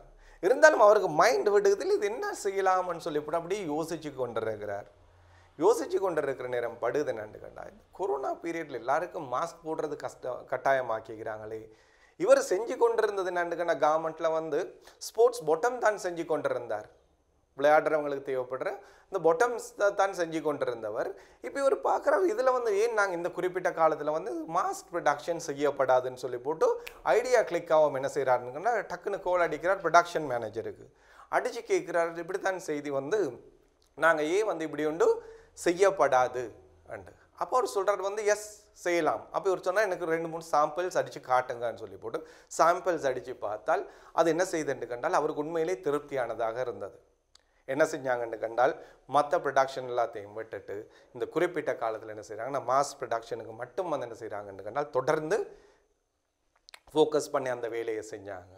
பார்த்தீங்கன்னா தெரியும், ஸ்ரீலங்காவில் இருக்கிற டாப் 10 பிராண்ட்ஸ் எடுப்போம்னு கண்டால் இதில் கூடுதலாக சேல்ஸ் நடந்தது இந்த பீரியட்லன்னு சொல்லி போட்டு மாஸ்க்கு. அதில் டாப் 10ல் ஒன்றாக வரக்கூடிய அளவுக்கு என்ன செய்யுதுன்னு கண்டால் அவர் பெரிய சக்ஸஸ் அந்த மாஸ் ப்ரொடக்ஷனில் நடந்துச்சுன்னு கண்டால் அவருக்கு பார்க்கக்கூடியதாக இருந்தது. நான் சொல்ல வர்றது என்னான்னு கண்டால் ஐயோ கொரோனா வந்துருச்சுன்னு சொல்லி போட்டு அவரும் அதை பிரச்சனையை பேசி பேசி பேசி சும்மா அந்த பிரச்சனைக்குள்ளுக்கு உழன்று கொண்டு இருக்காமல் என்ன செஞ்சாருன்னு கண்டால் இந்த பிரச்சனைக்குள்ளுக்கு என்ன ஆப்பர்ச்சுனிட்டியை நான் என்ன செய்யலாம் எடுக்கலாம்னு சொல்லி போட்டு கொஞ்சம் உட்கார்ந்து யோசிக்கிற நேரம் என்ன செய்யுதுன்னு கண்டால் புதிய புதிய ஐடியாக்கள் எங்களுக்கும் வரக்கூடியதாக இருக்கும். இது சில வேளை எங்களுக்கு என்ன செய்யலாம்னு கண்டால் யாரோ ஒருத்தர் சொல்கிற ஒரு சென்டென்ஸ்ல இருந்து கிடைக்கலாம். அதுக்கு நாங்கள் என்ன செய்யணும்னு கேட்டால் எங்களோட கண்ணை திறந்து வச்சிருக்கணும், காதுகளை ஷார்ப்பாக கூர்மையாக வச்சிருக்கணும். என்ன சொல்கிறாங்கன்னு அதை கேட்குறதுக்கு ஏன் மனசை ஓப்பன் பண்ணி வச்சிருக்கணும். நல்ல சிந்தனைகள் உள்ளுக்கு நாங்கள் உள்வாங்கி கொள்றதுக்கு ஓப்பன் மைண்டாக என்ன செய்யணும் கண்டால் நாங்கள் இருப்போம்னு கண்டால் இந்த மாதிரியான ஆப்பர்ச்சுனிட்டிஸை பார்க்கக்கூடியதாக இருக்கும். அதுக்கு நல்ல உதாரணம் தான் என்னன்னு கண்டால் சோனியோட வாக்மேன் செட் எப்படி வந்ததுன்னு சொல்கிறது. சோனியோட வாக்மேன் செட் எப்படி அவங்க உருவாக்குறதுக்கு காரணமாக இருந்தேன்னு சொல்கிறது. ஒரு நாள் என்ன செய்கிறாருன்னா சோனியோட சிஇஓ என்ன செய்கிறாருன்னு கேட்டால் ஒரு நாள் தன் ஆஃபீஸ் வேலைகள் எல்லாத்தையும் முடிச்சுட்டு வீட்டுக்கு போகிறார். வீட்டுக்கு போனால் என்ன நடக்குதுன்னு கேட்டால் தன்னோட சின்ன மகன் மியூசிக் போட்டுட்டு டான்ஸ் ஆடிட்டு இருக்கிறான். மியூசிக்கை போட்டுட்டு டான்ஸ் ஆடிட்டு இருக்கிறான். இதை பார்த்துட்டு இவர் டப்புன்னு கொடுக்குறார். அவன் மகன் சொல்கிறான் என்னன்னு கேட்டால், டேட் எனக்கு இந்த மியூசிக் நான் எங்கே போனாலும் அதை எடுத்துகிட்டு போகணும்னு சொல்லி போட்டு என்ன செய்கிறான்னு கேட்டா அந்த தந்தை கிட்ட சொல்கிறேன், எனக்கு இந்த போகிற இடத்துக்கெல்லாம் கொண்டு போகக்கூடிய மாதிரி ஒரு 2 நாள் போட்டு மியூசிக் கொண்டு போகிறதுக்கு மாதிரி ஒரு விஷயத்த செஞ்சு தாங்களேன்னு சொல்லி போட்டு இவர் மறுபடியும் சிரிச்சிட்டு ஒரு ஷோல்டர் டேப் பண்ணி போட்டு போயிட்டார். போனால் என்ன செஞ்சுட்டா மகன் சொன்ன விஷயம் இவருக்கு தூங்க போய் அந்த பெட்டில் இருக்கிறார். இது தலையில் ஓடிட்டு இருக்குது. எஸ் உலகத்தில் எல்லாருமே என்ன செய்கிறாங்கன்னு கண்டால் இப்போ மியூசிக் வந்து அதிகமாக கேட்கக்கூடியவங்களாகவும் அவங்க மிச்சம் விரும்பக்கூடிய மாதிரி ஒரு விஷயமாக மாறி இருக்குது. ஆக அவங்க போகிற இடத்துக்கெல்லாம் இதை எடுத்துக்கொண்டு போகக்கூடிய மாதிரி நாங்கள் ஒரு டெவலப் பண்ணுவோம்னு கண்டால் என்ன நடக்கும்னு கண்டால் வந்து இது பெரிய ஒரு சக்ஸஸ்ஃபுல்லான ஒரு எலக்ட்ரானிக் கெஜெட்டாக மாறுமேன்னு சொல்லி போட்டு என்ன செய்கிறாருன்னு கண்டால் வந்து அடுத்த நாளே போயிட்டு சொல்கிறார், நாங்கள் இப்படி ஒன்றை உருவாக்கணும்னு சொல்லி போட்டு தன்னை சீஃப் என்ஜினியர்ஸ் எல்லாத்தையும் கூப்பிட்டு ஒரு மீட்டிங் வச்சு சொல்கிறார். அதில் விளைவு என்ன தெரியுமா? சோனியோட கண்டுபிடிப்புகளில் ஒன் ஆஃப் த பெஸ்ட், அதாவது ஹைலி சக்ஸஸ்ஃபுல்லான ஒரு கண்டுபிடிப்பாக அவங்களுக்கு பெரிய ப்ராஃபிட்டை கொண்டு வந்து சேர்த்த ஒரு கண்டுபிடிப்பாக மாறினது தான் என்னென்னு அந்த வாக்மேன் செட்டுன்னு சொல்கிறது. ஸோ நான் சொல்ல வர்றதுன்னா யாருக்கிட்ட இருந்து இந்த மாதிரியான ஒரு செய்தி வரமென்று சொல்கிறது எங்களுக்கு தெரியாது. அதுக்கு தான் நாங்கள் என்ன செய்யணுன்னா மைண்டை ஓப்பனாக வச்சிருக்கணும், காதுகளை ஷார்ப்பாக வச்சிருக்கணும், மிச்சம் கவனமாக கண்ணை திறந்து பார்க்கணும் என்வாயர்மெண்ட்டில் என்ன மாதிரியான சேஞ்சஸ் வருது, இதிலிருந்து எப்படியான விஷயங்களை செஞ்சு கொள்ளலாம். இதே மாதிரி தான் வேக்யூம் கிளீனர் எடுத்துக்கொண்டீங்கன்னு கண்டாலும் வேக்யூம் கிளீனரை பார்த்தோம்னு கண்டால் அங்கே என்ன நடக்குதுன்னு கண்டா வந்து வேக்யூம் கிளீனர் இருக்கையில் காப்பட் என்ன செஞ்சாங்கன்னு கண்டா வந்து நிறைய கம்பெனிஸ்கள்லையும் வீடுகள்லையும் பாவிக்கக்கூடிய மாதிரி இருந்த காலம் அது. ஆனால் அதை க்ளீன் பண்ணுறதுக்குள்ள சிஸ்டம் என்னன்னு கண்டா லேபரர்ஸை போட்டு என்ன செய்வாங்க, ஆனால் கையில் சின்னொரு வகையான ஸ்டிக்கை கொடுத்து டூத்பிக் மாதிரி ஒன்றை கொடுத்து அதை வச்சு தான் என்ன செய்வாங்கன்னு அந்த காப்பட்டை க்ளீன் பண்ணக்கூடிய மாதிரி இருந்தது. அது கஷ்டமான வேலையாக இருந்தது. ஒரு நாள் ஒரு எலக்ட்ரானிக் இந்த விஷயங்களை உற்பத்தி செய்கிற கம்பெனியோட சீஃப் என்ஜினியர் ஒரு ஆள் என்ன செய்கிறாருன்னா ஸ்டெப்ஸால் இறங்கி வர்றார். அந்த ஸ்டெப்ஸில் உள்ள காப்பட்டில் உள்ள உத்தைகள் எல்லாத்தையும் என்ன செய்கிறாருன்னு ஒரு லேபரர் வந்து க்ளீன் பண்ணி கொண்டிருக்கிறார். என்ன செய்கிறார்? க்ளீன் பண்ணி கொண்டிருக்கிறார். க்ளீன் பண்ணி கொண்டிருந்த அந்த லேபர் அந்த இன்ஜினியரை பார்த்து சொல்கிறார், மிச்சம் கஷ்டம் பண்ணுறதுனால சார் இவ்வளோவெல்லாம் நாங்கள் கஷ்டப்பட வேண்டியிருக்குது, நீங்கள் இதுக்காக வேண்டி இந்த காப்பட்டை க்ளீன் பண்ணுறதுக்கு ஒரு என்னமான ஒரு விஷயத்தை கண்டுபிடிங்களேன்னு சொல்கிற செய்தியை சொல்லவும் இவர் என்ன செய்கிறாருன்னா சிரிச்சுட்டு போயிட்டார். போனால் அந்த என்ஜினியர் மைண்டில் ஓடிட்டு இருக்குது என்னான்னு கண்டா, எஸ் எல்லா இடங்கள்லையும் காப்பட் போட்டுருக்குறாங்க, ஆனால் எல்லாரும் என்ன செய்கிறாங்கன்னா அதை க்ளீன் பண்ணுறதுக்கு கஷ்டப்பட்டு கொண்டு இருக்கிறாங்களே, ஏன் நாங்கள் இதுக்காக வேண்டிய ஒரு க்ளீன் பண்ணுறதுக்கு ஒரு மெஷினை கண்டுபிடிச்சோம்னு கண்டா என்ன நடக்கும்னு கண்டா இது பெரிய ஒரு சக்ஸஸ்ஃபுல்லாக பெரிய ஒரு மார்க்கெட் எங்களுக்கு உருவாக்கி தருமேன்னு சொல்லி போட்டு நினச்சி என்ன செய்கிறாங்கன்னு அதிலிருந்து வந்தது தான் இந்த வேக்யூம் கிளீனர்னு சொல்லுவாங்க. அந்த ஸ்டோரி எழுதுகிற நேரம் சொல்லுவாங்க என்னன்னு கண்டா வந்து அந்த ஃபர்ஸ்ட் இயரில் வந்து அந்த ப்ராஃபிட்டில் 50% என்ன செஞ்சிச்சாமட்டுங்கன்னா அந்த கம்பெனி வந்து அந்த குறிப்பிட்ட லேபரர் யார் இந்த ஐடியாவை கொடுத்தாரு இப்படி ஒன்று வந்தால் நல்லா இருக்குமெண்டு அவருக்கு கொடுத்ததாக எழுதப்பட்டிருக்குது. ஸோ ஒரு லேபரர்கிட்ட இருந்து எங்களுக்கு ஒரு அவர் சொல்கிற ஒரு சென்டென்ஸில் இருந்து என்ன செய்யலாம்னு கண்டால் எங்களுக்கு உள்ள ஒரு ஆப்பர்ச்சுனிட்டி எங்களுக்கு கண்ணுக்கு முன்னுக்கும் தெரியலாம், புதிய ஒரு சிந்தனை எங்களுக்கு உள்ளுக்கு வரலாம், நியூ ஐடியா அந்த ஐடியாவை கொண்டு போயிட்டு எங்களுக்கு மார்க்கெட் பண்ணக்கூடியதாக இருக்கும். இல்லை எங்களுக்கு என்ன செய்யலாம்னு கண்டால் வந்து நான் சொன்ன மாதிரி சோனிட யாருன்னு சொல்கிறது செய்திலாம் சின்ன பிள்ளையாக இருக்கலாம், இல்லை ஒரு லேபராக இருக்கலாம், இல்லை எங்களோட ஒரு ஃப்ரெண்டாக இருக்கலாம், ஏன் இல்லைன்னு எங்களோட ஒரு மென்டராக கூட இருக்கலாம். வந்து எங்களுக்கு ஒரு விஷயத்தை சொல்கிற நேரம் அதை மிச்சம் கவனமாக தேவையோட கேட்போம்னு கண்டால் அதிலிருந்து எங்களுக்கு பிரயோஜனமாக பாவிச்சு கொள்ளக்கூடிய மாதிரி அந்த ஆப்பர்ச்சுனிட்டியை மாற்றிக்கொள்ளலாம்னு சொல்கிறது இருக்குது. எப்படின்னா இந்தியாவில் மும்பையில் நடந்து கொண்டிருக்கிற விஷயத்தை பற்றி சொல்ல போகிற உண்மை சம்பவம் இது. எப்படின்னு கண்டா வந்து ஒரு 13 வருஷத்து பாய், அவர் பேர் வந்து திலக் மேத்தான்னு சொல்லுவோம். வாங்க, திலக் மேத்தான்னு சொல்லக்கூடிய பாய் என்ன செய்கிறான்னு கண்டால் ஒரு நாள் தண்ட மாமாட வீட்டுக்கு பொம்பே சிட்டியில் தான் வந்து ஒரு பகுதியிலேருந்து இன்னொரு பகுதிக்கு போயிட்டுருக்கிறார் மாமாட வீட்டுக்கு. அது வீக்கெண்ட்ஸ் வந்து ஸோ அங்கே போயிட்டு காலில் இருந்து அந்த படம் மட்டும் இருந்தவர் என்ன செய்கிறாருன்னு கண்டால் திருப்பி ஈவினிங் வீட்டுக்கு வந்துடுறார். வந்தால் தான் ஞாபகம் வருது, அடடா தான் கொண்டு போன புக்கை வச்சுட்டு வந்துட்டேனே, இந்த புக் எனக்கு தேவையே இந்த ஹோம்ஒர்க்ஸ் எல்லாத்தையும் கம்ப்ளீட் பண்ணுறதுக்கு, ஆகவே இந்த புக் எனக்கு அவசரமாக கிடைச்சாகணும்னு சொல்லிவிட்டு மாமாவுக்கு கால் பண்ணி சொல்கிறார். இப்படி தான் செய்து மாமா எனக்கு இதை நீங்கள் அனுப்பி வைங்க இந்த புக்குன்னு சொல்லி போட்டு. அப்போ அவர் சொல்கிறார் வந்து அவ்வளோ சீக்கிரமாக இந்த செய்யறது இந்த பொம்பே டிராஃபிக் சொல்லுக்கும் சாமான் உனக்கு வந்து சேராது, நீங்கள் கூரியர் சர்வீஸில் போட்டு விடுங்களேன்னு சொல்கிறார். அப்படி இருந்தாலுமே உனக்கு இன்றைக்கு வந்து கிடைக்காது, நாளைக்கு தான் கிடைக்கும் சொல்லி போட்டு சொல்கிறார். இப்போ இவனுக்கு ஒரே யோசனை, என்னடாப்பா இது ஒரு சிட்டி உள்ளுக்கும் தண்ட தேவையான சாமானை வந்து ஒரு இடத்துலேருந்து இன்னொரு இடத்துக்கு கொண்டு வரதுக்கு இவ்வளோ கஷ்டமாக இருக்குது. ஸோ நாங்கள் இது ஒரு பிரச்சனையாக இருக்குது, இது மாதிரி இப்போ எனக்கு மாதிரி எத்தனை பேருக்கு இந்த பிரச்சனை இருக்கும், ஆகவே இந்த மாதிரி கூரியர் சர்வீஸ் ஒன்று உருவாகும் என்று கண்டால் அவசரமாக கொண்டு போய் கொடுக்கக்கூடியது உண்டு உருவாகும் என்று கண்டால் நல்லா இருக்குமேன்னு சொல்லி போட்டு யோசிக்கிறான்.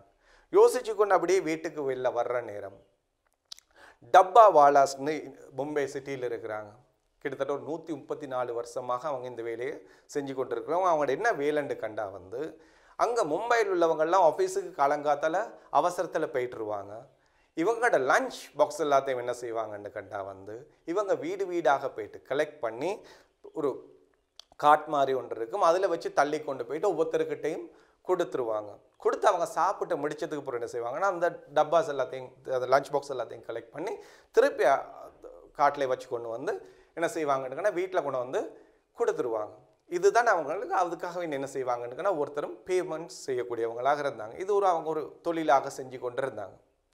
இப்போ இப்படி ஒரு ஆள் தள்ளி கொண்டு போகிறத பார்க்குற நேரம் இவருக்கு யோசனை வருது, இவங்க மட்டும் இவ்வளவு டிராஃபிக் இருந்தும் எப்படி அப்பா வந்து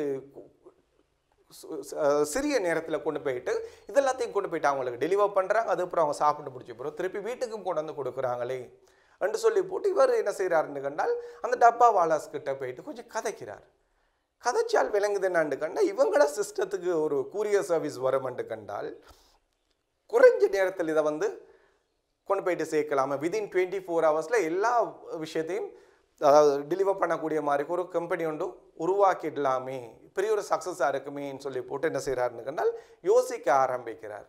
யோசிக்க ஆரம்பிச்சுட்டு என்ன செய்கிறாருன்னு கண்டால் தந்தை கிட்ட போயிட்டு சொல்கிறார், தந்தை இப்படித்தான் செய்தி வந்து நான் இப்படி ஒரு செய்தி அனுபவத்தை கண்டிருக்கிறேன், ஆகவே இந்த பிரச்சனைக்கு ஓவர் கம் பண்ணோம்னு கண்டால் இந்த மாதிரி நாங்கள் ஒரு கூரியர் சர்வீஸ் ஒன்றை உருவாக்குவோம்னு கண்டால் இதில் என்ன செய்யலாம்னு கண்டால் எங்களுக்கு ஒரு சக்ஸஸை பார்க்கலாம்னு இவ்வளவுக்கும் 13 வருஷத்துக்குள்ள எத்தனை வருஷம் 13 வயசு பாய் தன்னை தந்தை கிட்ட சொல்கிறார்.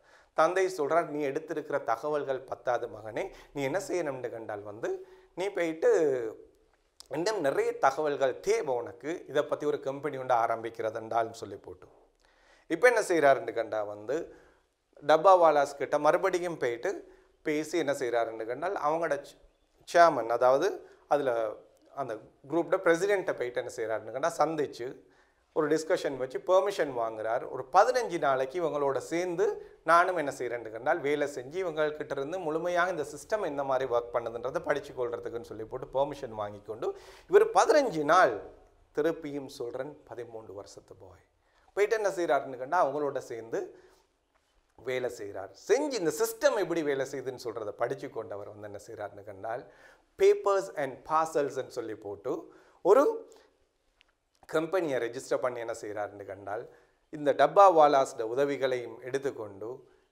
கூரியர் சர்வீஸை மூலம் பார்சல்ஸை டெலிவர் பண்ண ஆரம்பிக்கிறார். 6 மாதத்தில் கிட்டத்தட்ட 1,30,000 பார்சல்ஸ் என்ன செய்யப்பட்டிருக்குதுன்னு கண்டால் இந்த பேப்பர்ஸ் அண்ட் பார்சல்ஸ்ன்னு சொல்கிற கம்பெனியால் அந்த 13 வருஷத்து பாய் கம்பெனியால் டெலிவர் பண்ணப்பட்டிருக்குது. ஸோ அடுத்த கட்டம் பார்க்குறாரு என்னன்னு கண்டால் இதை இன்னும் டெவலப் பண்ணுமே என்று சொல்கிறதுக்கு என்ன செய்கிறாருன்னு யோசிக்கிறார். மற்ற நாடுகள்ல எல்லாம் எப்படி நடக்குது இந்த விஷயம் சொல்கிறது எல்லாத்தையும் பார்க்குறேன். அப்போ அவருக்கு படுகுது என்னன்னு கண்டா வந்து ஒரு மொபைல் ஆப்பை டெவலப் பண்ணால் நல்லா இருக்குமேன்னு சொல்லி போட்டு பேப்பர்ஸ் அண்ட் பார்சல்ஸ்ன்னு சொல்கிற பேரில் என்ன செய்கிறார் ஒரு மொபைல் ஆப்பையும் டெவலப் பண்ணி இப்போ என்ன செய்கிறாருன்னு கண்டால் வந்து அதை இன்னும் விரிவுபடுத்தி செஞ்சு கொண்டு போகிறார். ஒவ்வொரு வீக்கெண்ட்ஸும் என்ன செய்வார்னு கண்டால் இந்த 13 வருஷத்து பாய் அவங்களோட எம்ப்ளாயீஸ் எல்லாத்தையும் கூப்பிட்டு மீட்டிங் வைக்கக்கூடியவராகவும் புதிய பிஸ்னஸ் ஐடியாஸை டெவலப் பண்ணக்கூடியவராகவும் அதன் மூலம் தன்னை கம்பெனியை வளர்த்து கொண்டு போகக்கூடியவராகவும் இருக்கிறார். இந்த பிஸ்னஸை சக்ஸஸை பார்த்ததும் என்ன செஞ்சாருன்னு கண்டால் இந்த பாய்டு மாமா என்ன செஞ்சாருன்னு அவர் வேறொரு கம்பெனியில் ஒர்க் பண்ணி கொண்டிருந்தவது அடடா இந்த நல்ல ஒரு ஃபியூச்சர் இந்த கம்பெனிக்கு தெரியுதுன்னு சொல்லிவிட்டு அவர் தன்னை தொழிலை விட்டுட்டு என்ன செய்கிறாருன்னு கண்டால் இந்த பாய்ட கம்பெனிக்கு சிஇஓவாக வந்து சேர்றார்.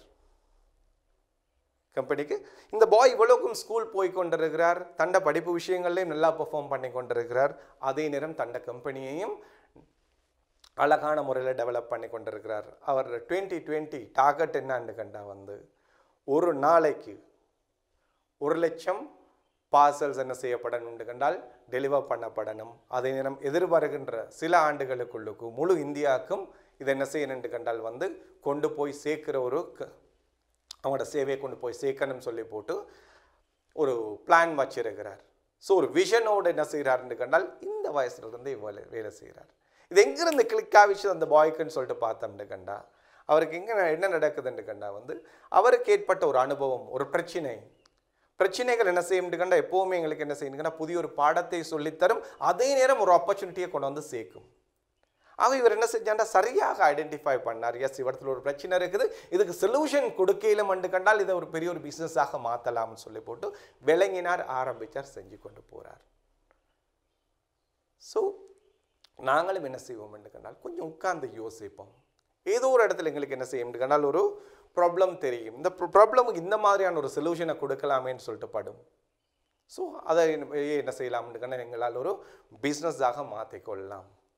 ஸோ இப்படி ஒரு ஆப்பர்ச்சுனிட்டி ஐடென்டிஃபை பண்ணிட்டோம்னு கண்டால் நாங்கள் என்ன செய்யணும்னு கண்டால் அதை அவசரமாக செய்ய போகிறதுக்கு இல்லாமல் நான் சொன்ன மாதிரி என்ன செஞ்சாருன்னு அந்த பாய் வந்து தந்தை கிட்ட போய் கதைச்சார், இப்படித்தான் நான் ஆரம்பிக்க போகிறேன், என்ன செய்யுது அவர் ஐடியா படிக்க மறுபடியும் என்ன செஞ்சாருன்னு போயிட்டு டப்பா வாலாஸ் பிரசிடெண்ட்டை சந்தித்து அதன் மூலம் அவங்கள்ட்ட இருந்த பெர்மிஷனோட இவங்களோட 15 நாள் ஸ்பெண்ட் பண்ணி நாலேஜ் எல்லாத்தையும் எடுத்துக்கொண்டார்.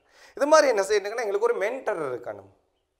அந்த ஐடியாவை போயிட்டு நாங்கள் ஒருத்தர்கிட்ட சொல்லி என்ன செய்யணுன்னால் அவங்கக்கிட்ட இருந்து ஐடியாவை போய் சொல்லி என்ன செய்யணுன்னா அவங்கள்ட்ட இருந்து சில கைடன்ஸை அவங்களோட சஜஷன்ஸை எடுத்து என்ன செய்யலாம்னு இதை கட் அண்ட் பாலிஷ் போட்டு என்ன செய்யலாம்னு கேட்டால் சக்ஸஸ்ஃபுல்லாக கொண்டு போகக்கூடிய மாதிரி இருக்கும்.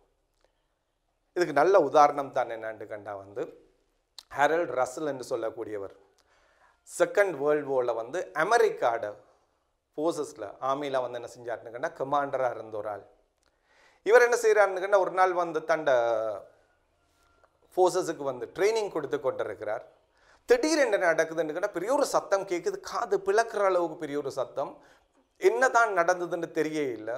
சத்தத்தோடு இவர் என்ன செய்கிறாருன்னா வீசிப்பட்டு போய் விழுகிறார். ஒரு இடத்துல சத்தம் வந்ததும் வீசிப்பட்டு போய் விழுந்ததும் தான் தெரியும், அப்படியே மயங்கிட்டார். கண் விழிச்சு பார்த்தது எங்கன்னு பார்த்தா ஹாஸ்பிட்டலில் தான் கண் விழிச்சு பார்க்குறார். கண் விழிச்சு பார்த்தால் அசைகிறதுக்கு கஷ்டமாக இருக்குது, யாரும் இல்லை எனக்கு ஹெல்ப் பண்ணுறதுக்குன்னு சத்தம் போட்டு பார்க்குறார், யாரும் இல்லை.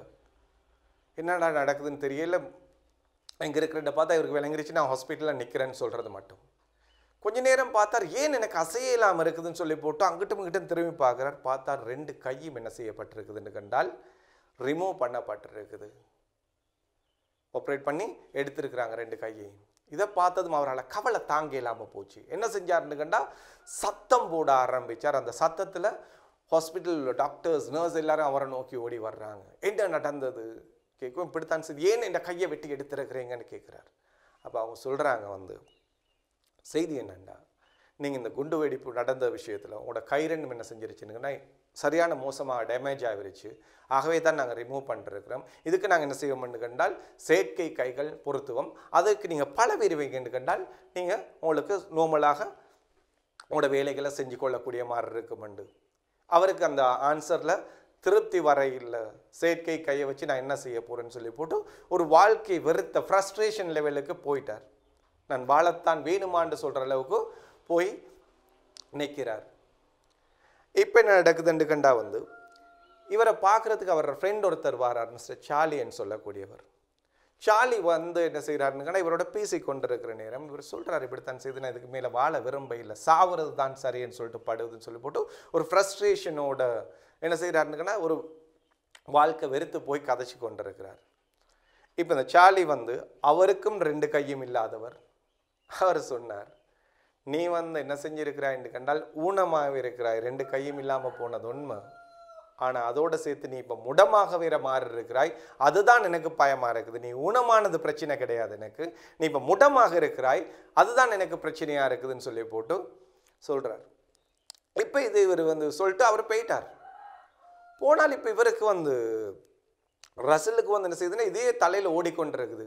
என்னது நான் ஊனமன்று சொல்கிறேன், சரி என்ன முடமாவிட்டான், இதுதான் பெரிய பிரச்சனைன்னு சொல்லிட்டு போகிறானே, என்ன மெசேஜ் இவன் சொல்ல வர்றான்னு சொல்லி போட்டு விளங்கையில் அடுத்து இவர் டிஸ்சார்ஜ் ஆகி வீட்டுக்கு வந்தும் இதையே யோசிச்சு கொண்டிருக்கிறார். நான் முடமாவிட்டேன்னு சொல்கிறான், இதுதான் பெரிய பிரச்சனைன்னு சொன்னார், என்ன அதுன்னு சொல்லி போட்டு இவர் யோசிக்கிறார். வந்து என்னண்டு கண்டா வந்து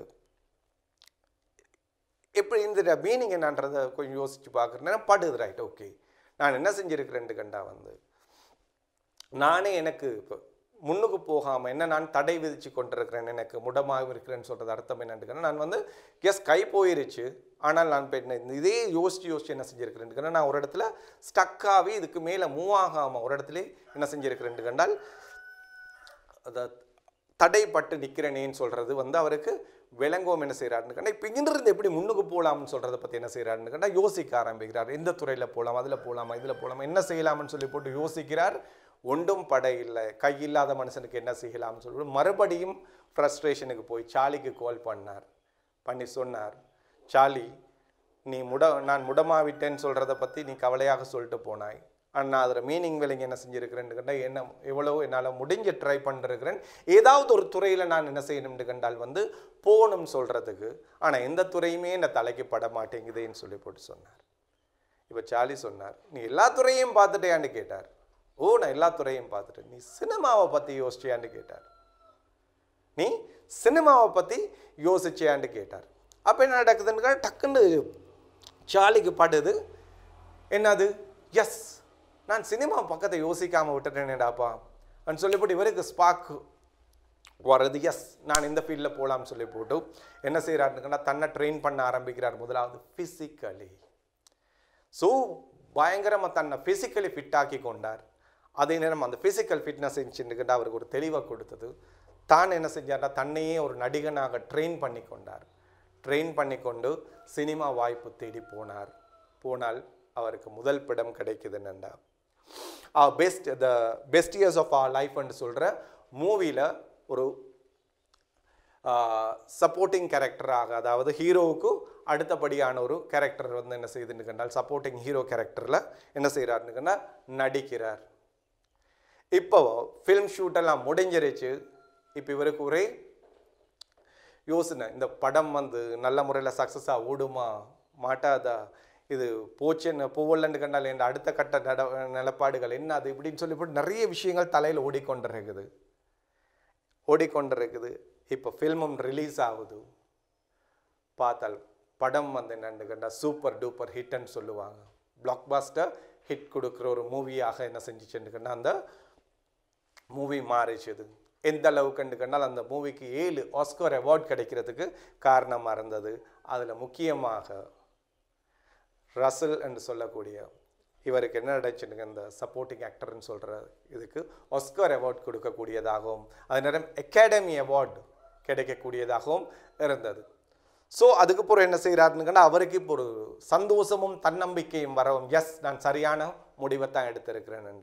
தொடர்ந்து ஃபிலிம்ஸில் நடித்தது மட்டும் இல்லை, முழு உலகத்துக்கும் ட்ராவல் பண்ணி என்ன செஞ்சுருக்கிறாருன்னு கண்டால் இந்த மெசேஜை எல்லாருக்கும் என்ன செய்கிறாருன்னு கண்டால் இந்த மாதிரியான தடைகள் வர்ற நேரம், பிரச்சனைகள் வர்ற நேரம் எந்த மாதிரி நாங்கள் ரியாக்ட் பண்ணணும், ரெஸ்பான்ஸ் பண்ணணும்னு சொல்கிற விஷயங்களை பற்றி என்ன செய்கிறாருன்னு கண்டால் தான் இருக்கும் மட்டும் முழு உலகத்துக்கும் ட்ராவல் பண்ணி என்ன செஞ்சாருன்னு இந்த மெசேஜை கொடுத்து கொண்டிருந்தார். ஸோ ஃப்ரெண்ட்ஸ், நாங்கள் என்ன செய்வோம்னு கண்டால் இந்த ஸ்டோரியை பார்க்குற நேரம் தெரியும் என்னென்னு கண்டால் இங்கே வந்து இந்த சார்லி என்று சொல்லக்கூடிய அந்த ஃப்ரெண்டு பார்த்தோம்னு கண்டால் அவர் தான் என்ன செஞ்சாருன்னு கண்டால் இவர் வந்து ஒரு இடத்துல ஸ்டக்காகி நிற்கிற நேரம் ஒரு மென்டராக வந்து என்ன செஞ்சார்னா அவர் சிந்திக்க வச்சார் முதலாவது. இப்போ இவர் சிந்திக்க ஆரம்பித்து என்ன செய்கிறாருன்னு கண்டால் வந்து எல்லா ஆப்ஷன்ஸையும் தேடி அதில் ஒன்றும் படையில்லைன்னு சொல்லிவிட்டு மறுபடியும் தன்னை மென்டருக்கு கால் பண்ணுறார். அப்போ அவர் சொல்கிறார் என்னன்னு பாருங்கள், வந்து ஏன் நீ இந்த துறையை நீ தெரிவு செய்யப்படாதுன்னு சொல்லிவிட்டு அதுவே அவர ஃப்யூச்சரில் சக்ஸஸுக்கு என்ன செய்யுதுன்னு கண்டால் ஒரு காரணமாக மாறுது. ஸோ எங்களுக்கு வர்ற மென்டர் எப்படி இருக்கணும்னு கண்டால் இந்த மாதிரி எங்களுக்கு வந்து நாங்கள் ஒரு பிரச்சனையில் இருக்கிற நேரம் எங்களை அந்த பிரச்சனையை விட்டு வெளியில் வர்றதுக்கு ஒரு நம்பிக்கை தரக்கூடியவராக, எங்களை பாசிட்டிவாக யோசிக்க வைக்கக்கூடியவராக, அதுக்கேற்ற மாதிரி எங்களை நாங்கள் தயார்படுத்தக்கூடியவராக, ஏன் சில சந்தர்ப்பங்களில் எங்களை அந்த பிரச்சனையை விட்டு வெளியில் வந்து சரியான பாதையில் போகிறதுக்குள்ள வழிகளை காட்டக்கூடிய ஒரு ஆளாக இருக்கணுமே இல்லாமல் எப்படி இருந்துடப்படாதுன்னு கண்டால் வந்து நாங்கள் என்ன ஒரு நல்ல ஐடியாவை கொண்டு போனாலும் அதுக்கு ஒரு தடை போடக்கூடிய மாதிரி, எங்களை டிமோட்டிவேட் பண்ணக்கூடிய மாதிரி, எங்களை கீழே பிடிச்சி இழுத்து மென்டலி ப்ளஸ் வந்து அந்த குறிப்பிட்ட ஐடியாவை கிவ் அப் பண்ணுற லெவலுக்கு கொண்டு போயிட்டு என்ன செஞ்சிடப்படாதுன்னு கண்டால் வந்து அவர் வெற்றப்படாதுன்னு சொல்கிறது மாதிரியான ஆக்களை தவிர்த்து கொள்ளணும். ஏன்னா அந்த மாதிரி நெகட்டிவ் மைண்ட் செட்டில் உள்ளவங்க நிறைய பேர் இருக்கிறாங்க. நீங்கள் உலக அதிசயத்தை நிகழ்த்திட்டு இருப்பீங்க, ஆனால் அதை என்ன செய்ய மாட்டாருன்னு கண்டால் அதை கண்டுகொள்ளவே மாட்டார். அது என்ன செய்வாருன்னு கண்டால் வந்து அது ஒரு சிம்பிளான செய்தியாக அதிலிருந்து ஒரு குறை கண்டுபிடிக்கக்கூடியவராக என்ன செய்வார்னு கண்டால் அவர் இருப்பார்னு கண்டால் நீங்களும் அந்த அளவு மாதிரி என்ன செய்வீங்கன்னு அதனால் மனசுடைஞ்சு போகக்கூடியவங்களாகவும் அந்த குறிப்பிட்ட ஐடியாவையோ இல்லைன்னு கண்டால் உங்களோட அந்த நீங்கள் ஐடென்டிஃபை பண்ண ஆப்பர்ச்சுனிட்டியோ என்ன செய்யணும்னு கண்டால் நீங்கள் அதை கிவ் அப் பண்ணுறதுக்கு காரணமாகவும் அது மாறும். அப்படியானவங்க நிறைய பேர் இருக்கிறாங்க. உதாரணமாக சொல்கிறதுன்னு கண்டா ஒரு ஃப்ரெண்ட் என்ன செய்கிறாருன்னு கண்டா வந்து ஒருத்தர் தன் ஒரு பேர்ட் டாக்ன்ற ஒரு வகையான நாயை வாங்குறாரு. அந்த நாயோட ஸ்பெஷாலிட்டி என்னான்னு கண்டா அதுக்கு தண்ணிக்கு மேலே நடக்கலாம், என்ன செய்யும், தண்ணிக்கு மேலே நடந்து போகக்கூடிய தன்மை உள்ளது தான் அந்த பேர்ட் டாக்ன்னு சொல்கிறது. இப்போ இவருக்கு இதை வாங்கினதுலேருந்து ஒரே ஆசை, என்னது தன்னோட ஃப்ரெண்ட் கிட்ட இதை காட்டி அவன் வந்து அதிசயமாக பார்க்கணும், வாவ் மச்சான் எங்கடா இது எடுத்தாயின்னு சொல்லி போட்டு கேட்குற அளவுக்கு அவன் என்ன செய்யணுக்கன்னு ஒரு சர்ப்ரைஸ் பண்ணணும்னு சொல்கிற ஒரு யோசனையில் என்ன செய்கிறாருன்னு கண்டா வந்து அவனை கூட்டிக் கொண்டு வேட்டைக்கு போகிறார். எங்கே போகிறார், ஹண்டிங் போகிறாங்க. ஒரு குளக்கரைக்கு போயிட்டு அங்கே உள்ள பறவைகளை ஷூட் பண்ணுவாங்க. அந்த பறவைகள் வந்து என்ன செய்யும்னுக்கன்னா குளத்தில் விழும். இப்போ என்ன நடக்கும்னுக்கன்னா இந்த பேர்ட் டாக் வந்து தண்ணிக்கு மேலே நடந்து போகும். போயிட்டு அந்த பறவை எடுத்துக்கொண்டு தண்ணிக்கு மேலே நடந்து வரும். இது ஒவ்வொரு முறையும் போகிற நேரமும் வார நேரமும் இந்த இவர் என்ன செய்வாருங்கன்னா தன்னோட ஃப்ரெண்டை பார்ப்பார். என்னமால அதிசயமாக பார்த்துட்டு இவன் வந்து மச்சான் எங்கடா வாங்கினாயின்னு சொல்லி போட்டு இப்படி அதிசயமாக கேட்க மாட்டானா அப்படின்னு சொல்லி போட்டு என்ன செய்யுதுன்னு இவர் ஒவ்வொரு முறையும் பார்த்துட்டு இருப்பார். பட் அன்ஃபார்ச்சுனேட்லி கடைசி மட்டும் என்ன செய்யலைன்னு அந்த ஃப்ரெண்ட் அதை பற்றி எதையுமே கேட்க இல்லை. இப்போ எல்லாம் முடிச்சு கொண்டு என்ன செய்கிறாங்கன்னு கண்டால் வந்து ஈவினிங்காகவே திரும்பி வராங்க. இவருக்கு மனசு தாங்குதில்லை. தன்னோட ஃப்ரெண்டை பார்த்து கேட்டார், மச்சான் என் டாக்ல என்னமான ஸ்பெஷாலிட்டி பார்த்தியா மச்சான், ஸ்பெஷலாக எதுவும் பார்த்தையான்னு சொல்லி போட்டு கேட்குறார். இப்போ அவர் சொல்கிறார், ஓ மச்சான் ஒரு விஷயம் பார்த்தேன். என்னடான்னு சொல்லி போட்டு கேட்குறார். உன்னோட டாகுக்கு ஸ்விம் பண்ண தெரியாது என்ன மச்சான், உன்னோட டாகுக்கு நீந்த தெரியாது என்ன மச்சான்னு சொல்கிறான். அடையே அங்கே உலக அதிசயம் நடந்துட்டு இருக்குது, என்னது இப்படி அங்கே தண்ணிக்கு மேலே அந்த டாக் நடந்து போகுது, அந்த அதிசயம் உனக்கு தெரிய மாட்டேங்குது. அதிலிருந்து என்ன செய்கிறானுங்கன்னா ஒரு இதுக்கு நீந்த தெரியாதுன்னு சொல்கிற குறையை கண்டுபிடிக்கிறேன். இந்த மாதிரியான ஆட்களை நீங்கள் மென்டராக வச்சு கொள்ளுவீங்கன்னு கண்டால் நீங்கள் என்ன செய்யலாதுங்கன்னா வாழ்க்கையில் எதையுமே சாதிக்க விட மாட்டாங்க. நீங்கள் வந்து உலகத்தில் இருக்கக்கூடிய பெஸ்ட் ஐடியாவை கொண்டு போயிட்டு அவர்கிட்ட சொன்னாலும் என்ன செய்வாருன்னு அதுலேருந்து ஒரு குறையை கண்டுபிடிச்சி உங்களுக்கு சொல்லுவான், மச்சான் இப்படி மச்சான் இது சரி வராதுடான்னு சொல்லி போட்டு. ஆக உங்களுக்கு என்ன செய்யலாதுன்னு கேட்டால் வாழ்க்கையில் முன்னுக்கு போகிறதுக்கு அது பெரிய ஒரு தடையாக மாறும். ஸோ அடுத்த விஷயம் தான் என்னென்னு கண்டா வந்து நாங்கள் இப்போ ஒரு ஐடியா வந்துருச்சுன்னு கண்டால் அடுத்த கட்டம் என்னென்னா நாங்கள் இதில் ஒரு விஷனை டெவலப் பண்ணோம். அந்த ஐடியாவை வச்சு இதை வச்சு எந்த லெவலுக்கு நான் போகணுமப்பா, இதை வச்சு நான் எந்த லெவலுக்கு நான் போகணும்னு சொல்லி போட்டு ஒரு பெரிய ஒரு கனவு காண ஆரம்பிக்கணும். ட்ரீம்ஸ் டிரைவ் அ பர்சன் சொல்லுவாங்க. கனவுகள் என்ன செய்யணும்னா ஒரு மனுஷனை டிரைவ் பண்ணக்கூடியதாக இருக்கும். எப்போ எங்களோட சிந்தனை பெருசாகுதோ அதுக்கேற்ற மாதிரி செயலும் பெருசாக ஆரம்பிக்கும் சொல்லுவாங்க. எப்படின்னு திருவள்ளுவர் மிச்சம் அழகாக சொல்லியிருக்கிறார், வெள்ளத்து அணையது மலர் நீட்டம் மாந்தர் தம் உள்ளத்து அணையது உயர்வுன்னு சொன்னார். அதில் அர்த்தம் என்னன்னு கண்டா வந்து ஒரு குளத்தில் உள்ள தாமரை அந்த இருக்குதே அதில் காம்பு எவ்வளவு நீளமாக இருக்கும்னு சொன்னால் வந்து தண்ணி எவ்வளவு உயரத்துக்கு இருக்குதோ அந்த அளவுக்கு அதில் காம்பு நீளமாக வளரும்னு சொன்னார். அதே மாதிரி ஒரு மனுஷன் சிந்தனை எவ்வளவு பெருசாக இருக்குதோ அதுக்கேற்ற மாதிரி தான் என்ன செய்வாங்கன்னு அவங்க வாழ்க்கையில் உயர்வுகளை அடையக்கூடியவங்களாக இருப்பாங்க. சின்னதாக சிந்திச்சால் சின்னதாகத்தான் என்ன செய்யணுன்னா எங்களோட செயல்கள் வரும். ஆகவே எங்களோட சாதனைகளும் என்ன செய்யணும்னு கண்டால் சின்னதாகத்தான் இருக்கும். பெரிய சிந்தனையை வளர்த்து கொள்ளுவோம், பெருசாக என்ன செய்யும்னு கண்டால் வந்து எங்களுக்கு விஷயங்களை செய்யக்கூடியதாக இருக்கும். ஸோ எங்கள்கிட்ட இந்த செயல்கள் பெருசாகணும்னு கண்டால் சிந்தனை முதல்ல என்ன செய்யணும்னு கண்டால் பெருசாகணும். அது சிந்தனை பெருசாகணும்னு நம்ம உள்ளம் விரிவடையும். ஒரு மனுஷனுக்கு அவர் என்ன செய்ய மாட்டாருங்கன்னா சின்ன சின்ன விஷயங்களாத்தையும் அலட்டி கொள்ள மாட்டார். சின்ன சின்ன விஷயங்களை தட்டி விட்டு கொண்டு தனக்கு ஒரு கனவு இருக்குதப்பா இதை அடையும் மட்டும் நான் என்ன செய்ய மாட்டேன்னு கண்டால் வந்து விடமாட்டேன்னு சொல்லிவிட்டு ஒரு டிரைவ்லேயே இருப்பார். ஒரு கனவே இல்லாமல் வாழ்கிறேன்னு சொல்கிறது இருக்குது தானே, நான் எங்கே போகணும்னு சொல்லிட்டு தெரியாது, சும்மா அப்படி வாழ்ந்துட்டு இருக்கிறேன்னு சொல்கிறது உப்பு சப்பு இல்லாத வாழ்க்கைன்னு சொல்லுவோம் தானே. உப்பு சப்பு இல்லாத வாழ்க்கைன்னு சொல்லுவாங்க. அதாவது எந்த ஒரு த்ரில்லும் இருக்காது அந்த லைஃப்பில். சில ஆட்கள் இருக்கிறாங்க எப்படின்னு கண்டா வந்து எந்த ஒரு கனவும் கிடையாது லைஃப்பில், சும்மா அப்படி வாழ்ந்துட்டு இருக்கிறது. அவங்க கிட்டத்தட்ட 60 வருஷம் வாழ்ந்திருப்பார். ஒரே நாள் என்ன செஞ்ச மாதிரி இருக்கும்னு கண்டா 60 வருஷத்துக்கு ஃபோட்டோகாப்பி அடித்து வாழ்ந்துட்டு போயிட்டு இருப்பார். அவருக்கு பெரிய ஒரு மாற்றம் இருக்காது. ஸோ வாழ்க்கையில் நாங்கள் முன்னுக்கு போகணும்னு ஆசைப்பட்டால் ஏதோ ஒன்று நாங்கள் என்ன செய்யணுங்கன்னா பெருசாக கனவு காண ஆரம்பிக்கணும். நான் அடிக்கடி சொல்கிற விஷயம் ஒன்று தானே, if you can see it you can reach இட்ன்னு சொல்லி போட்டு, அதாவது எதோ ஒன்று எங்களால் பார்க்க இயலுமா இருக்குதோ விஷுவலைஸ் பண்ணி அதை எங்களால் என்ன செய்யலும்னு கண்டால் அடைய இயலுமா இருக்கும். எதோ ஒன்று எங்களால் விஷுவலைஸ் பண்ணி கனவாக பார்க்க இயலுமா இருக்குதோ அதை எங்களை எல்லாம் என்ன செய்யலும்னு கண்டால் வந்து அடைய இயலுமா இருக்கும். இது என்ன செய்யும் கண்டால் வந்து எங்களை வந்து ஒரு கனவு பெருசாக கண்டு அதை நாங்கள் சாதிக்கணுன்ற ஒரு துடிப்போடு இருக்கிறதுக்கு என்ன செய்யணும்னா எங்களை வச்சிருக்கும். தொடர்ந்து அது என்ன செய்யணும் கண்டா எங்களை தள்ளிக்கொண்டே இருக்கும், முந்தி தள்ளிக்கொண்டே இருக்கும். நீ அதை நோக்கி போக வேண்டியால், அதை நோக்கி போக வேண்டியால்னு சொல்லி போட்டு நாங்களும் ஒவ்வொரு நாளும் என்ன செய்வோம் கண்டா அதை நோக்கி ஒவ்வொரு ஸ்டெப்பாக வச்சு கொண்டு போகக்கூடியவங்களாகவும் ஒரு நாள் அந்த கனவு நனவாகிறதையும் நாங்கள் என்ன செய்யலாம்னு கண்டால் பார்க்கலுமா இருக்கும். எனக்கு ராபர்ட் ஃப்ராஸ்ட் ஒரு போயம் ஒன்று இருக்குது, மிச்சம் விருப்பமான போயம். அது என்னண்டா வந்து words are lovely dark and deep, but I have promises to keep and long miles to go before I sleep and சொல்லி போட்டு. ஸோ இந்த போயம்ட சம்மரி அதாவது எசன்ஸ் எடுத்தோம்னு அது என்னான்னு கண்டா வந்து சொல்றார், எவன் ஒருத்தன் பெரிய கனவு காண்றானோ அவன் அந்த கனவு என்ன செய்யாதுன்னு கண்டா அது அடையும் மட்டும் அவனை நிம்மதியை சும்மா இருக்க விடாது, டிரைவ் பண்ணிக்கொண்டே இருக்கும். அது எப்படின்னு அந்த போயமில் வர்றது தான் ஒரு குதிரை வீரன் என்ன செய்கிறான்னு ஒரு நீண்ட தூர பயணத்தை போய்கொண்டிருக்கிறான், இரவு பகலாக போய்கொண்டிருக்கிறான். அவன் போகிற நேரம் என்ன நடக்குதுன்னு ஒரு ரம்யமான காட்டு சூழலை கடந்து போக வேண்டி வருது. அவனை நிழல் சூழ்ந்து கொள்ளுது, காற்று சிலு சிலுண்டு வீசுது, அருவி சலசலண்டு ஓடுற சத்தம் கேட்குது, பறவைகள் எல்லாம் கீச்சிடுற சத்தம் கேட்கும். உண்மையில் இவனுக்கு மனசுக்கு ஒரு இதமாகவும் ஒரு ரிலாக்ஸாகவும் தெரியுது. இப்போ அவன் யோசிக்கிறான்டா கொஞ்சம் இடத்துல இந்த ரிலாக்ஸாக சாஞ்சி தூங்கி கொஞ்சம் எலும்பிட்டு போனால் நல்லா இருக்குமேன்னு சொல்லி போட்டு ஃபீல் பண்ணுறான்.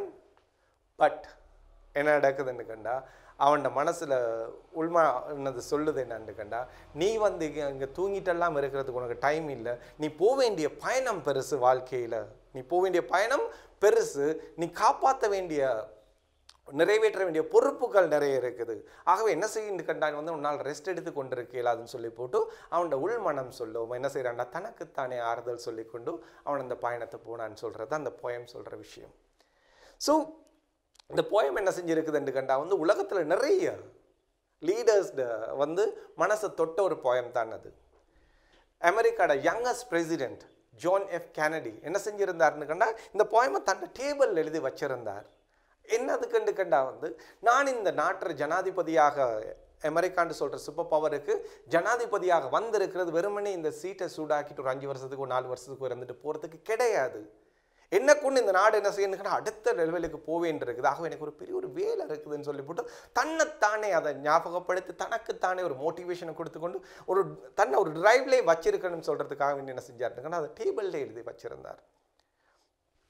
இந்தியாவோட first prime minister Jawaharlal Nehru என்ன செஞ்சாருன்னு கண்டா இந்த போயமை பிரிண்ட் பண்ணி ஃப்ரேம் பண்ணி தன்னோட வீட்டில் தன்னோட ஆஃபீஸில் தொங்க விட்டுருந்தார்.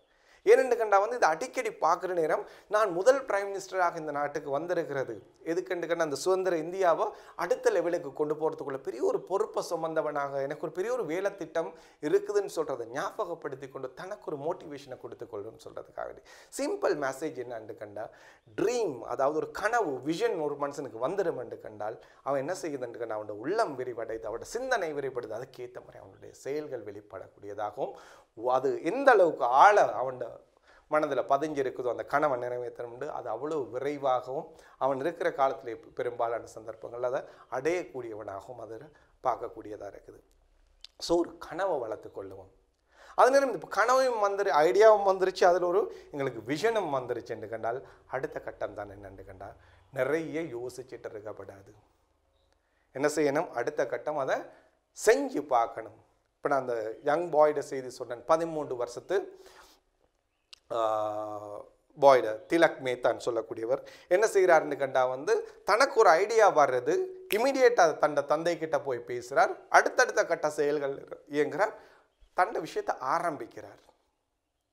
ஸோ அது மாதிரி எங்களுக்கு ஒரு பிஸ்னஸ் ஐடியா ஒன்று வருதுன்னு வச்சுக்கொண்டா அதை என்ன செய்யணும்னு கண்டா வந்து அதையே பேசி பேசி பேசி பேசி பேசி காலத்தை கடத்தி கடைசிக்கு என்ன செய்வோம்னுக்கன்னா அதை இம்ப்ளிமெண்ட் பண்ணாமல் போகிறதுக்குள்ள சந்தர்ப்பங்கள் நிறைய இருக்குது. சரியான ஐடியா தான் என்று பட்டுருச்சுன்னு கண்டால் அதில் எனக்கு இப்படி ஒரு தூரம் போகலாம்னு தெரியுதுன்னு கண்டா என்ன செய்யணும்னா அடுத்த கட்டம் ஃபர்ஸ்ட் ஸ்டெப்பை வச்சு போகணும். 1000 miles of journey start with a single stepன்னு சொல்லுவாங்க. 1000 மைல் தூர பயணம் தான் போகிறோம், ஆனால் முதலாவது அடி தான் அதில் முக்கியமானது. அதை வச்சால் தான் என்ன செய்யலாம்னுக்குன்னா மீதமுள்ள தூரத்தை எங்களால் போகக்கூடியதாக இருக்கும். ஆனால் இப்போ பெரும்பாலான நேரங்களில் பார்க்குறோம் என்னென்னு கண்டால் எல்லாம் சரியாக இருக்கும், கடைசி கட்டத்துக்கு வந்திருக்கும். ஆனால் அடுத்த அடியை வைக்க போகிற நேரம் வந்து என்ன செய்யும்னு கண்டால் முதலாவது அடியை வைக்க போகிற நேரம் எங்களுக்கு நிறைய தயக்கங்கள் வரும். என்னது செஞ்சு கொள்ளாமா, சாதிச்சு கொள்ளாமா, ஃபெயில் ஆகிடுவேனா இப்படின்னு சொல்லி போட்டு நிறைய தயக்கங்கள் வரும். அதனால் நாங்கள் என்ன செய்வோம்னு கண்டால் பெரும்பாலான நேரங்கள் இதையே வச்சு யோசிச்சு இருந்தோம்னு கண்டால் நாங்கள் அதை ஐடியாவை கிவ் அப் பண்ணக்கூடியவங்களாக இருக்கும். அந்த ஆப்பர்ச்சுனிட்டியை மிஸ் பண்ணக்கூடியவங்களாக இல்லை, இந்த ஆப்பர்ச்சுனிட்டி இன்னொருத்தர் பாவிக்கிறதுக்குரிய டைமை கொடுத்து அவர் பாவிச்சு சக்ஸஸ்ஃபுல்லாக ஒரு நேரம் நாங்கள் அதை பார்த்து கவலைப்படக்கூடியவங்களாக நாங்கள் மாறிடுவோம். ஸோ என்ன செய்வோம் என்று கண்டால் வந்து நாங்கள் அந்த ஃபர்ஸ்ட் ஸ்டெப்பை என்ன செய்யணும்னு கண்டால் ஸ்டார்ட்டை கொடுக்கக்கூடியவங்களாக இருப்போம்னு கண்டால் எஸ், அதுக்கப்புறம் உள்ளது என்ன செய்யலாம்னு ஒவ்வொரு ஸ்டெப்பாக பார்த்து எங்களால் முன்னுக்கு போகக்கூடியதாக இருக்கும். சொல்லுவாங்க என்னென்னு கண்டா வந்து thinking of becoming a businessman is a torture, becoming one is ஈஸியர்னு சொல்லுவாங்க. அதாவது ஒரு பிஸ்னஸ்மேனாக நான் மாறணும்னு யோசிச்சு இருக்கிறது இருக்குது தானே, இது ஒரு பெரிய ஒரு டோர்ச்சர் ஒரு மனுஷனுக்கு.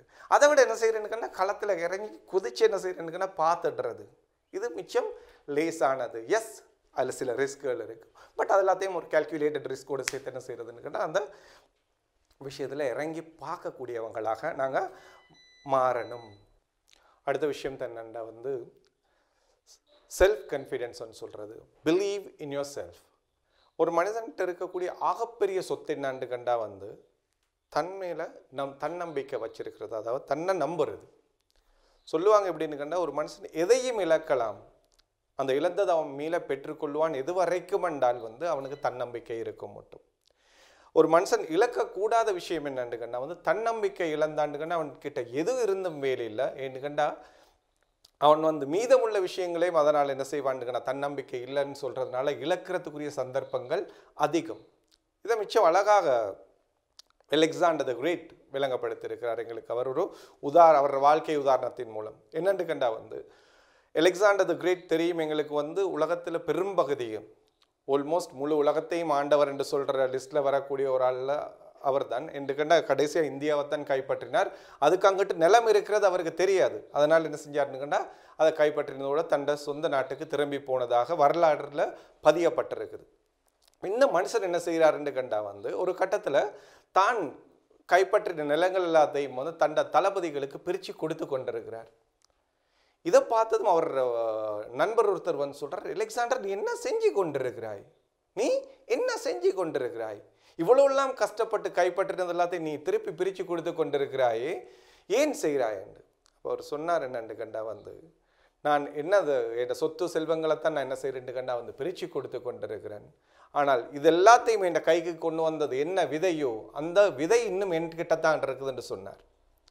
இவ்வளோ ஆட்சியும் என்கிட்ட எதுக்கு கொண்டாந்துச்சதோ எந்த விதை அந்த விதை என்கிட்ட இன்னும் கையில் இருக்குதுன்னு சொன்னார். இவருக்கு விளங்க இல்லை என்ன செய்தி என்று.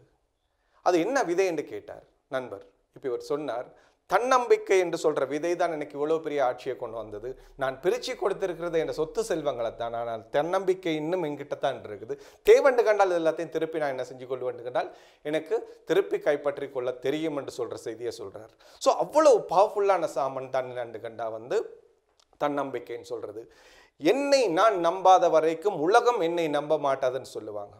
ஆகவே நாங்கள் என்ன செய்வோம்னா முதல்ல நம்புவோம், நான் இந்த உலகத்தில் இருக்கிறது வந்து என்னதுக்குன்னு என்னை கொண்டு பெரிய ஒரு வேலை சாதிக்கிறதுக்கு, இதை என்னால் சாதிக்க முடியும்னு சொல்லி போட்டு நாங்கள் எந்த ஐடியாவை கைக்கு எடுக்கிறோமோ அந்த ஐடியாவை நம்புகிற அதே நேரம் அதை சாதிக்கிறதுக்கு மிகவும் பொருத்தமானால், அந்த கனவை நனவாக்குறதுக்கு மிகவும் பொருத்தமானால் நான் என்று சொல்கிறது என்ன செய்வோம் என்று கண்டால் நாங்கள் உறுதியாக நம்புகிற நேரம் தான் என்ன செய்யும் என்று கண்டால் வந்து அந்த விஷயங்கள் சாத்தியப்படும். எப்படின்னு கேட்டால் ஒரு மனுஷன்ட்ட மனம் வந்து மேல் மனது ஆள் மனதுன்ற இருக்குது, அதாவது கான்ஷியஸ் மைண்ட் சப்கான்ஷியஸ் மைண்டு. மேல் மனது மிச்சம் வீக்கானது, அது என்ன செய்யும்னா டக் டக் டக்குன்னு எல்லாத்தையும் மறந்துடும். ஆனால் ஆள் மனதுன்னு சொல்கிறது தான் வந்து என்னென்னு ரொம்ப பவர்ஃபுல்லானது. உதாரணமாக சொல்கிறதுன்னா ஃபாசீர் என்று சொல்கிறாள் யார் என்று கண்டால் ஃபாசீர் சப்கான்ஷியஸ் மைண்ட் எதை சொல்லுதோ வந்து அதுதான் ஃபாசீர்.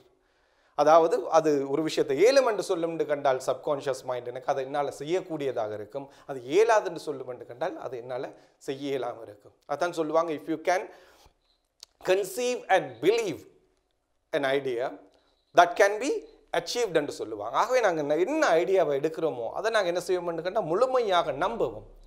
அப்போ என்ன செய்யலாம்னு கண்டா அது எங்களோட வாழுங்காலத்திலேயே அச்சீவ் பண்ணக்கூடியதாக, ரைட், அது எங்களோட ட்ரீம் வந்து டேர்ன் இன்டு ரியாலிட்டின்னு சொல்லுவாங்க. அதுக்கு கனவு நனவாகிறத எங்களால் என்ன செய்யலுமா இருக்கும்னு கண்டால் பார்க்கக்கூடியதாக இருக்கும். ஸோ சப்கான்ஷியஸ் மைண்ட் எவ்வளவு ட்ரெயின் பண்ணுறோமோ, பாசிட்டிவாக தன்னம்பிக்கையை கொண்டு நிரப்புறோமோ, அந்த அளவுக்கு என்ன செய்யும்னு ஒரு பெரிய ஒரு பர்சனாலிட்டியாக நாங்கள் இவால்வ் ஆகும். நாங்கள் அந்த மாதிரியான ஒரு ஆளாக நாங்கள் என்ன செய்வோம்னு இவால்வ் ஆகிறதுக்கு அது காரணமாக இருக்கும். எந்த அளவுக்கு இந்த சப்கான்ஷியஸ் மைண்டை டியூன் பண்ணுற நேரம் வந்து ஒரு மனுஷன் வந்து he'll do wonders என்று கண்டால், அதிசயங்களை நிகழ்த்துவார் என்று கண்டால், அதுக்கு நல்ல உதாரணம் தான் வில்மா ரொடால்ஃப் என்று சொல்கிறவன். வில்மா ரொடால்ஃப் வந்து என்னென்னு கண்டால் 7 வயசில் ஸ்கார்லட் ஃபீவர் வந்து போலியோவால் பாதிக்கப்பட்டு பேரலைஸ் ஆகி என்ன செய்கிறான்னு கண்டா வந்து இருக்கிற டாக்டர்ஸ் என்ன சொல்லிட்டாங்கன்னு கண்டா வந்து இந்த புல்ல அதில் வாழ்நாளில் நிலத்தில் காலை வைக்காதுன்னு சொல்லிட்டாங்க. ஆனால் இந்த தாய், வில்மா ரொடால்ஃப் தாய் இதை ஏற்றுக்கொள்ள மறுத்தாள். ஆக என்ன செஞ்சாண்டுக்கன்னா, இந்த புல்லை ஒரு நாள் நடப்பாள் என்று தாய் நம்பினாள். இந்த புள்ள ஒரு நாள் ஓடுவாள் என்று தாய் நம்பினாள். இந்த பிள்ளை நான் உலகத்திலே வேகமாக ஓடுற பெண்ணாக மாற்றலாம் என்று சொல்லி போட்டு தாய் நம்பினாள். எனவே என்ன செஞ்சாலுங்கன்னா, இந்த சின்ன பிள்ளைக்கு தெரியாது தன்னால் வாழ்நாள் நிலத்தில் கால் வைக்க மாட்டேன்னு சொல்றது. தாய் சொன்னால் எப்படி தெரியுமா, ஒரு நாள் நீ நடப்பாய், ஒரு நாள் நீ ஓடுவாய், ஒரு நாள் நீ இந்த உலகத்தில் வேகமாக ஓடுற பெண்ணாக வருவாய் என்று சொல்ற செய்தி என்ன செய்யறான்னு கேட்டா, தாய் 3 நேரம் சாப்பாடு கொடுத்தாலோ இல்லையோ அடிக்கடி இந்த செய்தியை பிள்ளைகிட்ட சொல்லிக்கொண்டே இருந்தாள். ஸோ இதை கேட்க கேட்க கேட்க கேட்க இந்த வில்மா ரொடால்ஃப் மனதில் மேல் மனதில் இருந்து இந்த செய்தி கொஞ்சம் கொஞ்சமாக ஆள் மனதுக்கு இறங்க ஆரம்பிக்குது. எப்போ இது ஆள் மனதை நோக்கி போக ஆரம்பிக்குதோ அப்போ என்ன செய்கிறாள்னு கண்டால், இவள் வந்து புதிய ஒரு ஆளாக தனக்கு இந்த பாடியில் என்ன செய்துன்னு கண்டால் வித்தியாசமான கெமிக்கல் ரியாக்ஷன்ஸ் என்னன்னு கண்டால் அது சாதகமான கெமிக்கல் ரியாக்ஷன்ஸ் நடக்க ஆரம்பிக்குது. நம்பிக்கைக்கு ஏற்ற மாதிரி என்ன நடக்குதுன்னு அந்த புல்ல டாக்டர்ஸ் அட்வைஸுக்கு எதிராக 9 வருஷமாக ஒரு நேரம் தத்தி தத்தி தத்தி நடக்க ஆரம்பிக்குது. 13 வருஷமாக ஒரு நேரம் ஸ்கூலில் அத்லெட்டிக் மீட்டில் ஓடுது. எந்த மாதிரி இருக்கும்னு அதை பற்றி எழுதுகிற நேரம் சொல்லுவாங்க. 100 மீட்டர் ரேஸ் ஓடுவா, மற்ற பிள்ளைங்கள்லாம் 100 மீட்டர் ஓடி முடிச்சிருப்பாங்க. இந்த பிள்ளை இப்போ தான் 50 மீட்டர் ஓடிக்கொண்டிருக்கும்.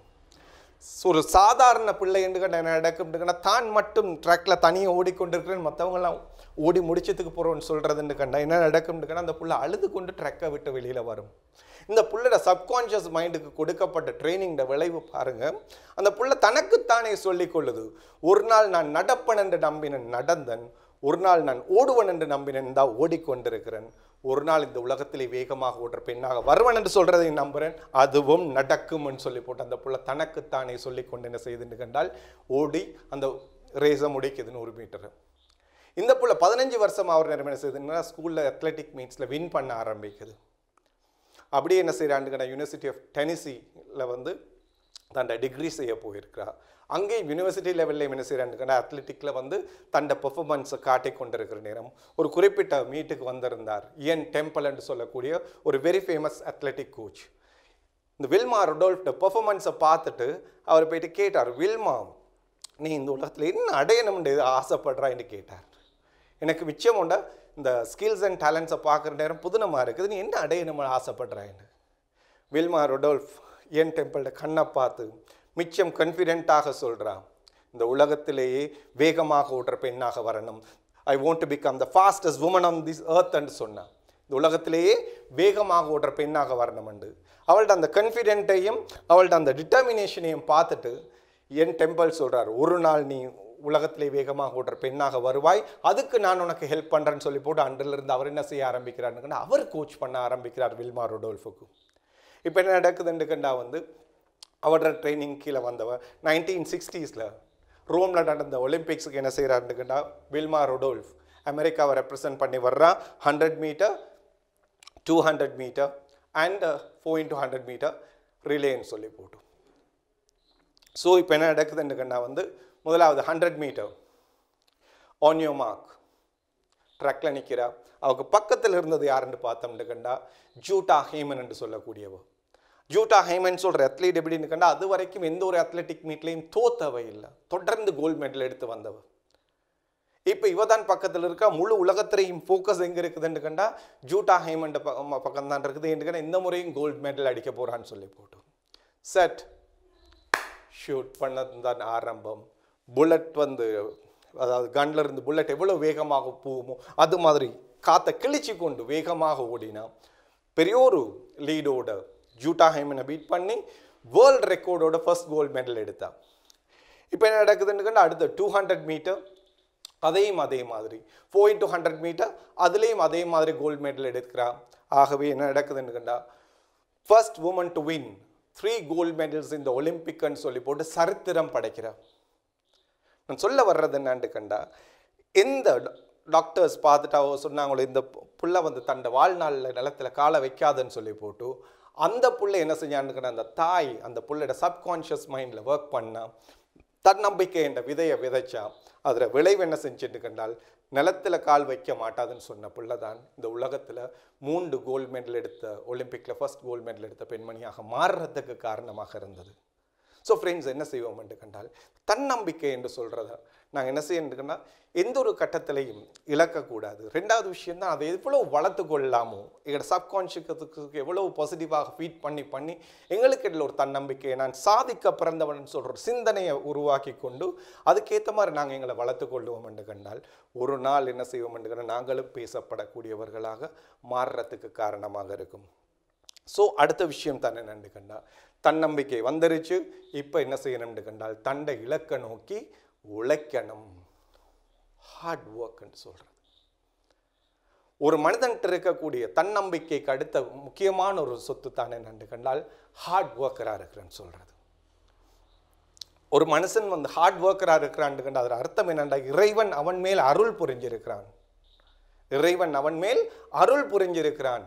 ஏன்னு நீ must be blessed to be a hard worker. ஏன்னா இந்த உலகம் வந்து சோம்பேறிகளுக்குள்ள இடம் இல்லை. யாரெல்லாம் ஹார்ட் ஒர்க்கராக இருக்கிறாங்களோ அவங்களுக்குரிய களம் தான் இந்த உலகம். ஸோ என்ன செய்யணும்னு கண்டா வந்து எங்களுக்கு ஜீன் உள்ளுக்கு எடுத்துக்கொள்ளணும் இந்த ஹார்ட் ஒர்க்னு சொல்கிறது.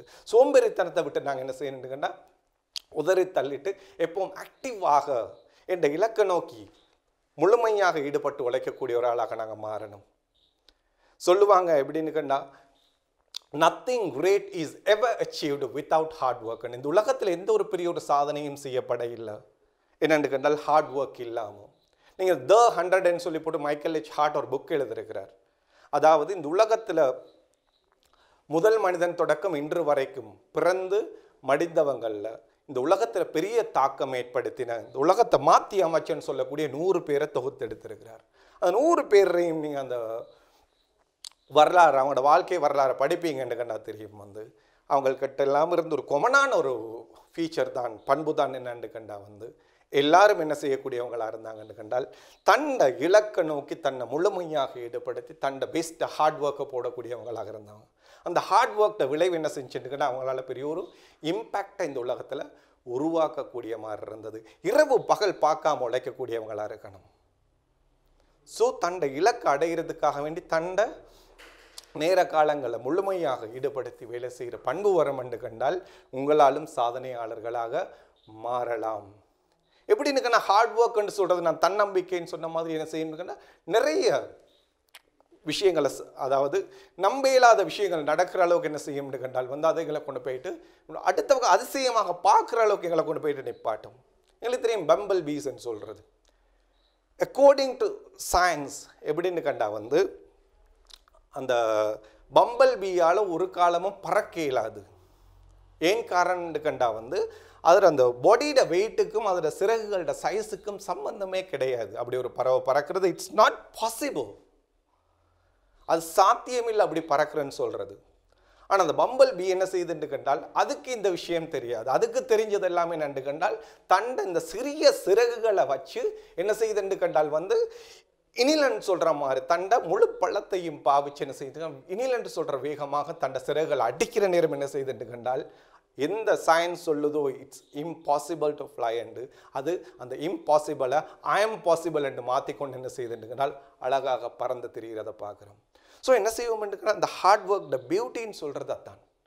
ஆகவே நாங்கள் என்ன செய்வோம் என்றால் இந்த ஹார்ட் ஒர்க்கை நாங்கள் எங்களுக்குள்ளுக்கு எடுக்கிற நேரம் என்ன நடக்கும் என்று கண்டால் வந்து நாங்களும் அடுத்தவங்க இவரால் சாதிக்க இயலாது இது என்று சொல்லிட்டு நினைக்கிற சில விஷயங்களை நாங்களும் சாதிக்கக்கூடியவங்களாக மாறுவோம். குறிப்பாக ஒரு தொழிலை ஆரம்பிச்சிருக்கிறோம்னு கண்டால் அதில் ஆரம்பத்தில் என்ன செய்யணும்னு கண்டால் ஆரம்பிக்கிறவர் வந்து தன்னை முழுமையாக ஈடுபடுத்தணும். குறைஞ்சது என்ன செய்யணும்னு கண்டால் ஒரு 10 to 15 hours தன்னை முழுமையாக அதில் ஈடுபடுத்தி அந்த தொழிலை படிக்கிற அதே நேரம் அந்த தொழிலை வளர்க்கவும் வேணும். அதன் மூலம் தொழிலை படிக்கிறது அதே நேரம் வளர்க்கவும் வேணும். அதுக்கு போகிற என்ன செய்யலாம்னு கண்டால் ஹார்ட் ஒர்க்லேருந்து லேட்டர் ஆன் யூ கேன் ஸ்விட்ச் டு ஸ்மார்ட் ஒர்க்னு சொல்கிறது. ஏண்டா அதில் வந்து ஒரு ராக்கெட் லான்ச் பண்ணுற நேரம் தெரியும் என்னென்னு கண்டா அது அந்த புல் ஆஃப் கிராவிட்டி அதை புவியீர்ப்பு சக்தியை விட்டு வெளியில் போகும் மட்டும் என்ன செய்யும்னு கண்டால் அது பேர்ன் பண்ணுற அந்த ஃபுவல் இருக்குது தானே அதை வச்சு பார்க்குறேன் அது மிச்சம் கூடுதலாக இருக்கும். எதை வச்சு பார்க்குறேன்னு அது ரெஸ்ட் ஆஃப் த வோயேஜிக்குது அந்த ஓபிட்டுக்கு போனதுக்கு அப்புறம் அது செய்கிற அந்த மொத்த பாவிக்கிற ஃபுவலை விடவும் இந்த புல் ஆஃப் கிராவிட்டியை அதாவது அந்த புவியீர்ப்பு சக்தியை கலட்டி கொண்டு போகிறதுக்காக வேண்டிய அது பாவிக்கிற டேக் ஆஃப் டைமில் அதாவது பாவிக்கிற வந்து அந்த ஃபுவல்டா அளவு அதிகம்னு சொல்லுவாங்க. அதில் என்ன அர்த்தம் சொல்ல வர்றோம்டா நாங்கள் வந்து எந்த ஒரு விஷயத்துலேயும் வந்து ஆரம்பம்னு சொல்கிறது ஒரு விஷயத்தை தொடங்கி அதை ஒரு கிக் ஸ்டார்ட்டை கொடுக்கறதுக்கு என்ன செய்யணும்னு கண்டால் யார் அந்த கனவை சுமந்து இருக்கிறாரோ யார் அந்த ஐடியாவுக்கு சொந்தக்காரரோ யார் அந்த விஷயத்துக்கு பொறுப்பாளரோ அவரை என்ன செய்யணும்னு கண்டால் தன்னை முழுமையாக ஈடுபடுத்தி அதை என்ன செய்யணும்னு கண்டால் அந்த லெவலுக்கு கொண்டு வந்தது அப்புறம் என்ன செய்யலாம்னு கண்டால் உங்களால் அழகான முறையில் ஒரு ஸ்மார்ட் ஒர்க்குக்கு போய் அதுக்கு அப்புறம் என்ன செய்யலாம்னு கண்டால் நீங்கள் நினைக்கிற இன்கம்மை ஜெனரேட் பண்ணக்கூடியதாக இருக்கும். இதுக்கு நல்ல ஒரு கதையை எழுதியிருக்கிறார் யாருண்டா ராபர்ட் கியோசாக்கி என்று சொல்லக்கூடியவர். ரிச் டேட் புவர் டேட்னு சொல்கிற ஒரு இன்டர்நேஷ்னல் பெஸ்ட் செல்லிங் புக்கில் இந்த கதையை எழுதுகிறார். எப்படின்னா 2 பாய்ஸ் வெரி குட் ஃப்ரெண்ட்ஸ் இவங்க என்ன செய்கிறாங்கன்னு கேட்டால் வந்து 2 பேரும் வந்து ஒரு தொழிலுக்காக வேண்டி என்ன செய்கிறாங்கண்டா பக்கத்து ஊர் குளத்துலேருந்து என்ன செய்கிறாங்கன்னு கேட்டால் ஸ்ட்ரீம்லேருந்து தண்ணி எடுத்துகிட்டு வந்து இந்த ஊருக்கு கொடுப்பாங்க. பக்கெட்டுகளில் 2 பக்கெட் கைக்கும் 2 பக்கெட் எடுத்துகிட்டு வந்து கொடுப்பாங்க. இதன் மூலம் அவங்களுக்கு சின்ன ஒரு வருமானம் கிடைச்சிது. அதை வச்சு அவங்க என்ன செய்கிறாங்கன்னு அவங்களோட செலவுகளை பார்த்து கொண்டு இருக்கிறாங்க. நாட்கள் வாரங்கள் ஆகுது, வாரங்கள் மாதங்கள் ஆகுது, இப்படி போய்கொண்டு இருக்கிற நேரம் அதில் ஒருத்தர் யோசிக்கிறார் இது நான் வந்து இப்படியே தூக்கி கொண்டு போய்கொண்டிருந்தால் சரி வராது, நான் இன்னும் கொஞ்சம் அடிஷனல் ஹார்ட் ஒர்க் போடுவேன்னு கண்டால் ஒரு சிஸ்டத்தை க்ரியேட் பண்ணுறதுக்கு என்ன நடக்கும்னு கண்டால் எனக்கு பின்னுக்கு வர்ற காலத்தில் நான் பெருசாக ஹார்ட் ஒர்க் பண்ணாட்டியும் அந்த சிஸ்டம் ரன் பண்ணுறதன் மூலம் என்ன செய்யலாம்னு கண்டால் எனக்கு தொடர்ந்து வருமானம் வாரத்துக்குள்ள வேலையை செய்யலாம்னு சொல்கிற முடிவுக்கு வந்து சொல்கிறார். நாங்கள் இந்த குளத்திலிருந்து இல்லாட்டி இந்த ஸ்ட்ரீம்லேருந்து இந்த ஊருக்கு ஒரு பைப் லைனை செட் பண்ணால் நல்லா இருக்குமே. அப்படி செய்கிற நேரம் என்ன நடக்கும்னு கண்டா வந்து எங்களுக்கு நாங்கள் அந்த பைப் லைன் செட் பண்ணது பிறகு தொடர்ந்து தண்ணி வந்துட்டு இருக்கும். இதை பாவிக்க அந்த ஊர் மக்கள் எங்களுக்கு பே பண்ணிட்டு இருப்பாங்க. ஆக நாங்கள் தொடர்ந்து இந்த அளவுக்கு பெரிய ஒரு கஷ்டத்தை பட வேண்டிய தேவை வராதுன்னு சொல்லி போட்டு சொல்கிறார். இப்போ என்ன நடக்குதுன்னு கண்டால் மற்ற ஃப்ரெண்ட்ஸ் சொல்கிறாரு இதெல்லாம் சாத்தியமே இல்லை, இது நான் வந்து தொடர்ந்து பக்கெட்டில் தான் எடுத்துகிட்டு வர போகிறேன்னு. இவர் என்ன செய்கிறாருன்னு கண்டால் தொடர்ந்து பக்கெட்டில் தான் தண்ணியை கொண்டு இருக்கிறார். ஆனால் இந்த ஐடியாவுக்கு சொந்தக்கார ஃப்ரெண்ட் என்ன செய்கிறாருன்னால் பவல் மட்டும் என்ன செய்வார்னு கண்டால் மார்னிங் 8 to 12 எடுத்துக்கொண்டோம்னு கண்டால் அது மட்டும் தண்ணியை கொண்டு வந்து கொடுத்து தண்டை அண்ணண்டைக்குள்ள வருமானத்தை சீடி கொள்ளுவார். அதுக்கு மேலதிகமாக தனக்குள்ள நேரத்தையும் தட்டிருந்த காசையும் வச்சு என்ன செய்யாருன்னு கண்டால் மற்ற நேரங்களில் 12லிருந்து இரவு 8 மணி 9 மணி மட்டும் என்ன செய்வார்னு கண்டால் ஹார்டாக ஒர்க் பண்ணி அந்த பைப் லைனை செட் பண்ண ஆரம்பித்தார். அப்படியே போகுது கொஞ்சமாக இவர் தன்னை ஒரு 14-15 மணித்தியாலங்கள் தன்னை முழுமையாக ஈடுபடுத்தி இந்த பக்கெட் கொண்டு வர்றது ப்ளஸ் இந்த பைப் லைன் செட் பண்ணுறதுல தன்னை ஈடுபடுத்தினதோட விளைவு குறிப்பிட்ட சில மாதங்களுக்கு அப்புறம் என்ன செய்யுதுன்னு கண்டால் பைப் லைன் வேலை முடியுது. இப்போ என்ன நடக்குதுன்னு கண்டால் அந்த ஸ்ட்ரீம்லேருந்து குளத்திலிருந்து தண்ணி என்ன செய்வதுன்னு அந்த இதில் பைப் லைன் மூலமாக அந்த ஊருக்கு வர ஆரம்பிக்குது. மக்கள் அந்த பைப் லைனில் இருந்து தண்ணியை எடுத்துகிட்டு இவருக்கு சல்லியை கொடுக்க ஆரம்பிக்கிறார். இப்போ இவர் என்ன செய்கிறாருன்னா தன்னோட ஹார்ட் ஒர்க்லேருந்து போட்ட விளைவு அது ஸ்மார்ட் ஒர்க்காக மாறி இப்போ என்ன செய்யுதுன்னு அவருக்கு இன்கம் ஜெனரேட் ஆக ஆரம்பிக்குது. ஸோ இப்போ அவர் என்ன செய்ய வேண்டியது இல்லைன்னா ஆரம்பத்தில் போட்ட மாதிரி ஹார்ட் ஒர்க் போட தேவையில்லை, ஆனால் அவர்கிட்ட ஒரு பைப் லைன் க்ரியேட் பண்ணுற சிஸ்டம் வந்துருச்சு. இப்போ என்ன செய்கிறாருன்னு கண்டா வந்து ஒவ்வொரு ஊருக்காக எங்கெல்லாம் தண்ணி தேவையோ அந்த ஊர்களுக்கு போய் இந்த மாதிரியான பைப் லைன்ஸை உருவாக்கி அதன் மூலம் என்ன செய்ய ஆரம்பிக்கிறாருன்னு கண்டால் அந்த தண்ட அனுபவத்தை வச்சு தண்ட நாலேஜை வச்சு என்ன செய்கிறாருன்னு கண்டால் அதே இதை சிஸ்டத்தை வந்து பல இடங்கள்லையும் க்ரியேட் பண்ணி அதே தண்ட ஒரு தொழிலாக மாற்றிக்கொள்ளக்கூடிய மாதிரியும் அதில் இருந்து பெரிய வருமானம் உழைக்கிறதாகவும் அழகான முறையில் அந்த ஸ்டோரியை ராபர்ட் கியோசாக்கி எழுதியிருக்கிறார். அதில் செய்தி என்னன்னு, ஒரு மனுஷன் ஆரம்பத்தில் ஹார்ட் ஒர்க் போடணும். அது கொஞ்சம் கொஞ்சமாக அந்த ஹார்ட் ஒர்க் மூலம் என்ன செய்ய முடியும்னா உங்களுக்கு ஸ்மார்ட் ஒர்க்குக்கு மாறலாம். அது என்ன செய்ய முடியும்னா உங்களை ஒரு ஃப்ரீடம் உங்களுக்கு தரும், ஃபைனான்ஷியல் ஃப்ரீடம் தரும், டைமில் ஃப்ரீடம் தரும். நீங்கள் வந்து என்ன செஞ்சால் ரிலாக்ஸாக இருந்தால் கூட உங்களுக்கு இன்கம் என்ன செய்ய முடியும்னால் ஜெனரேட் ஆகி கொண்டிருக்கும். நீங்கள் வெக்கேஷனில் இருப்பீங்க, ஸ்டில் என்ன செய்ய முடியும்னால் சிஸ்டம் ரன் பண்ணி கொண்டிருக்கும். அதன் மூலம் உங்களுக்கு இன்கம் ஜெனரேட் ஆகிறதுக்கு காரணமாக இருக்கும். ஸோ ஃப்ரெண்ட்ஸ், என்ன செய்வோம் என்று கண்டால் ஹார்ட் ஒர்க் என்று சொல்கிறத நாங்கள் எங்களோட ஜீனுள்ளுக்கு நாங்கள் எடுத்துக்கொள்வோம் என்று கண்டால் அதை விட பெரிய பிளெஸிங் ஒன்று ஒரு மனுஷனுக்கு கிடையாது.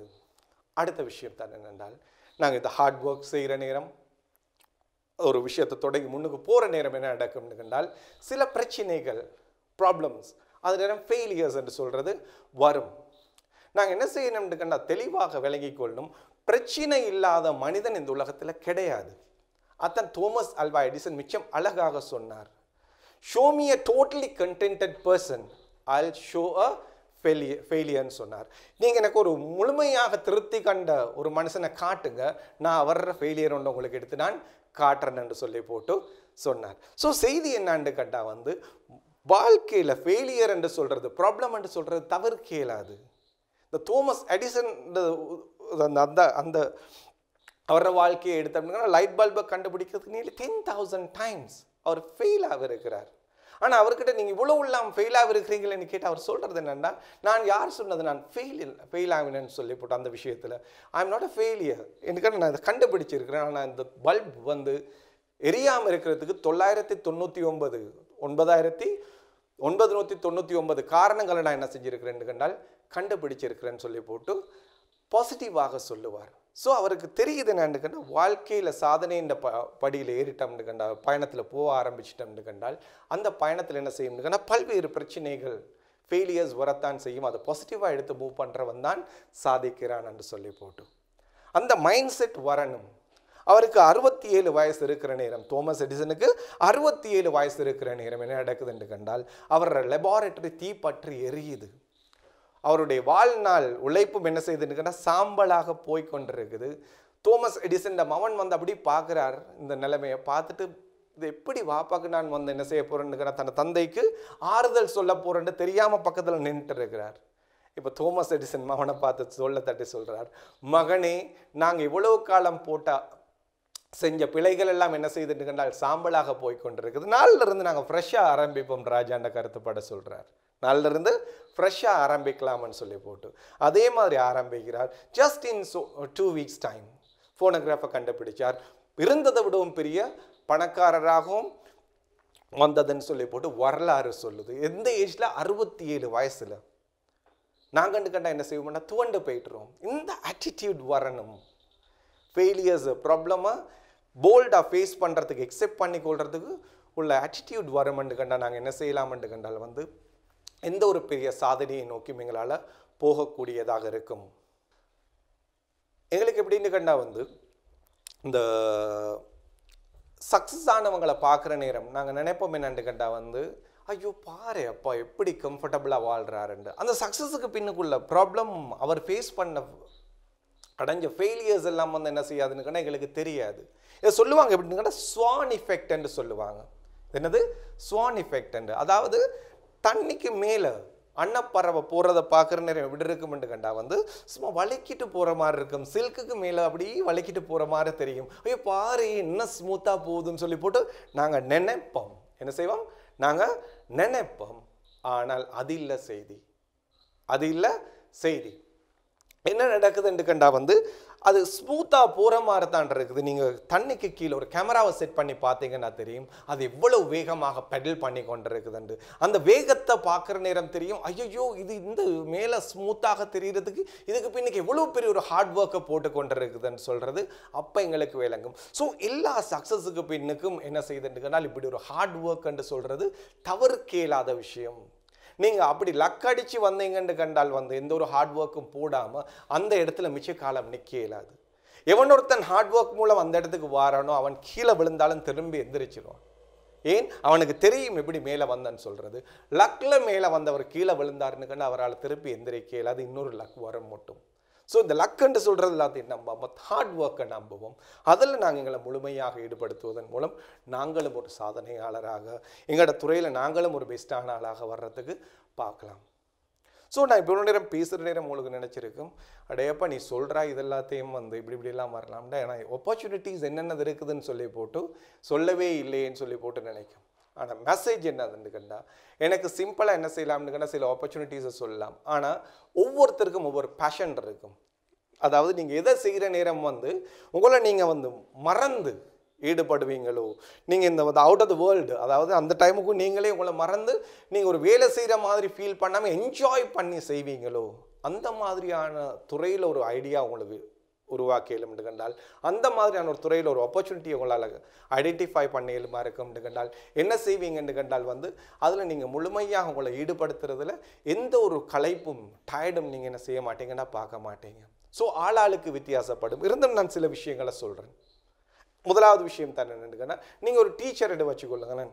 ஏன் நீங்கள் இங்கே ஸ்ரீலங்காவில் ஒரு டியூஷன் சென்டர் ஒன்று ஆரம்பிக்கப்படாது? நான் அப்படியே ஆரம்பித்த ஒரு ஆள் தான். முதல்ல ஒரு டியூஷன் மாஸ்டராக இருந்து ஒரு டியூஷன் சென்டர் ஆரம்பித்து அடுத்தவத்தான் என்ன செஞ்சுருக்கிறேன்னு கண்டா ஒரு 2 ஸ்கூல் நடத்தி கொண்டு போகக்கூடிய அளவுக்கு 2 ஸ்கூல்ஸை டெவலப் பண்ணி எடுக்கக்கூடிய மாதிரி இருந்தது. ஸோ என்ன செய்யணுன்னு கேட்டால் ஹம்பிள் பிகினிங்.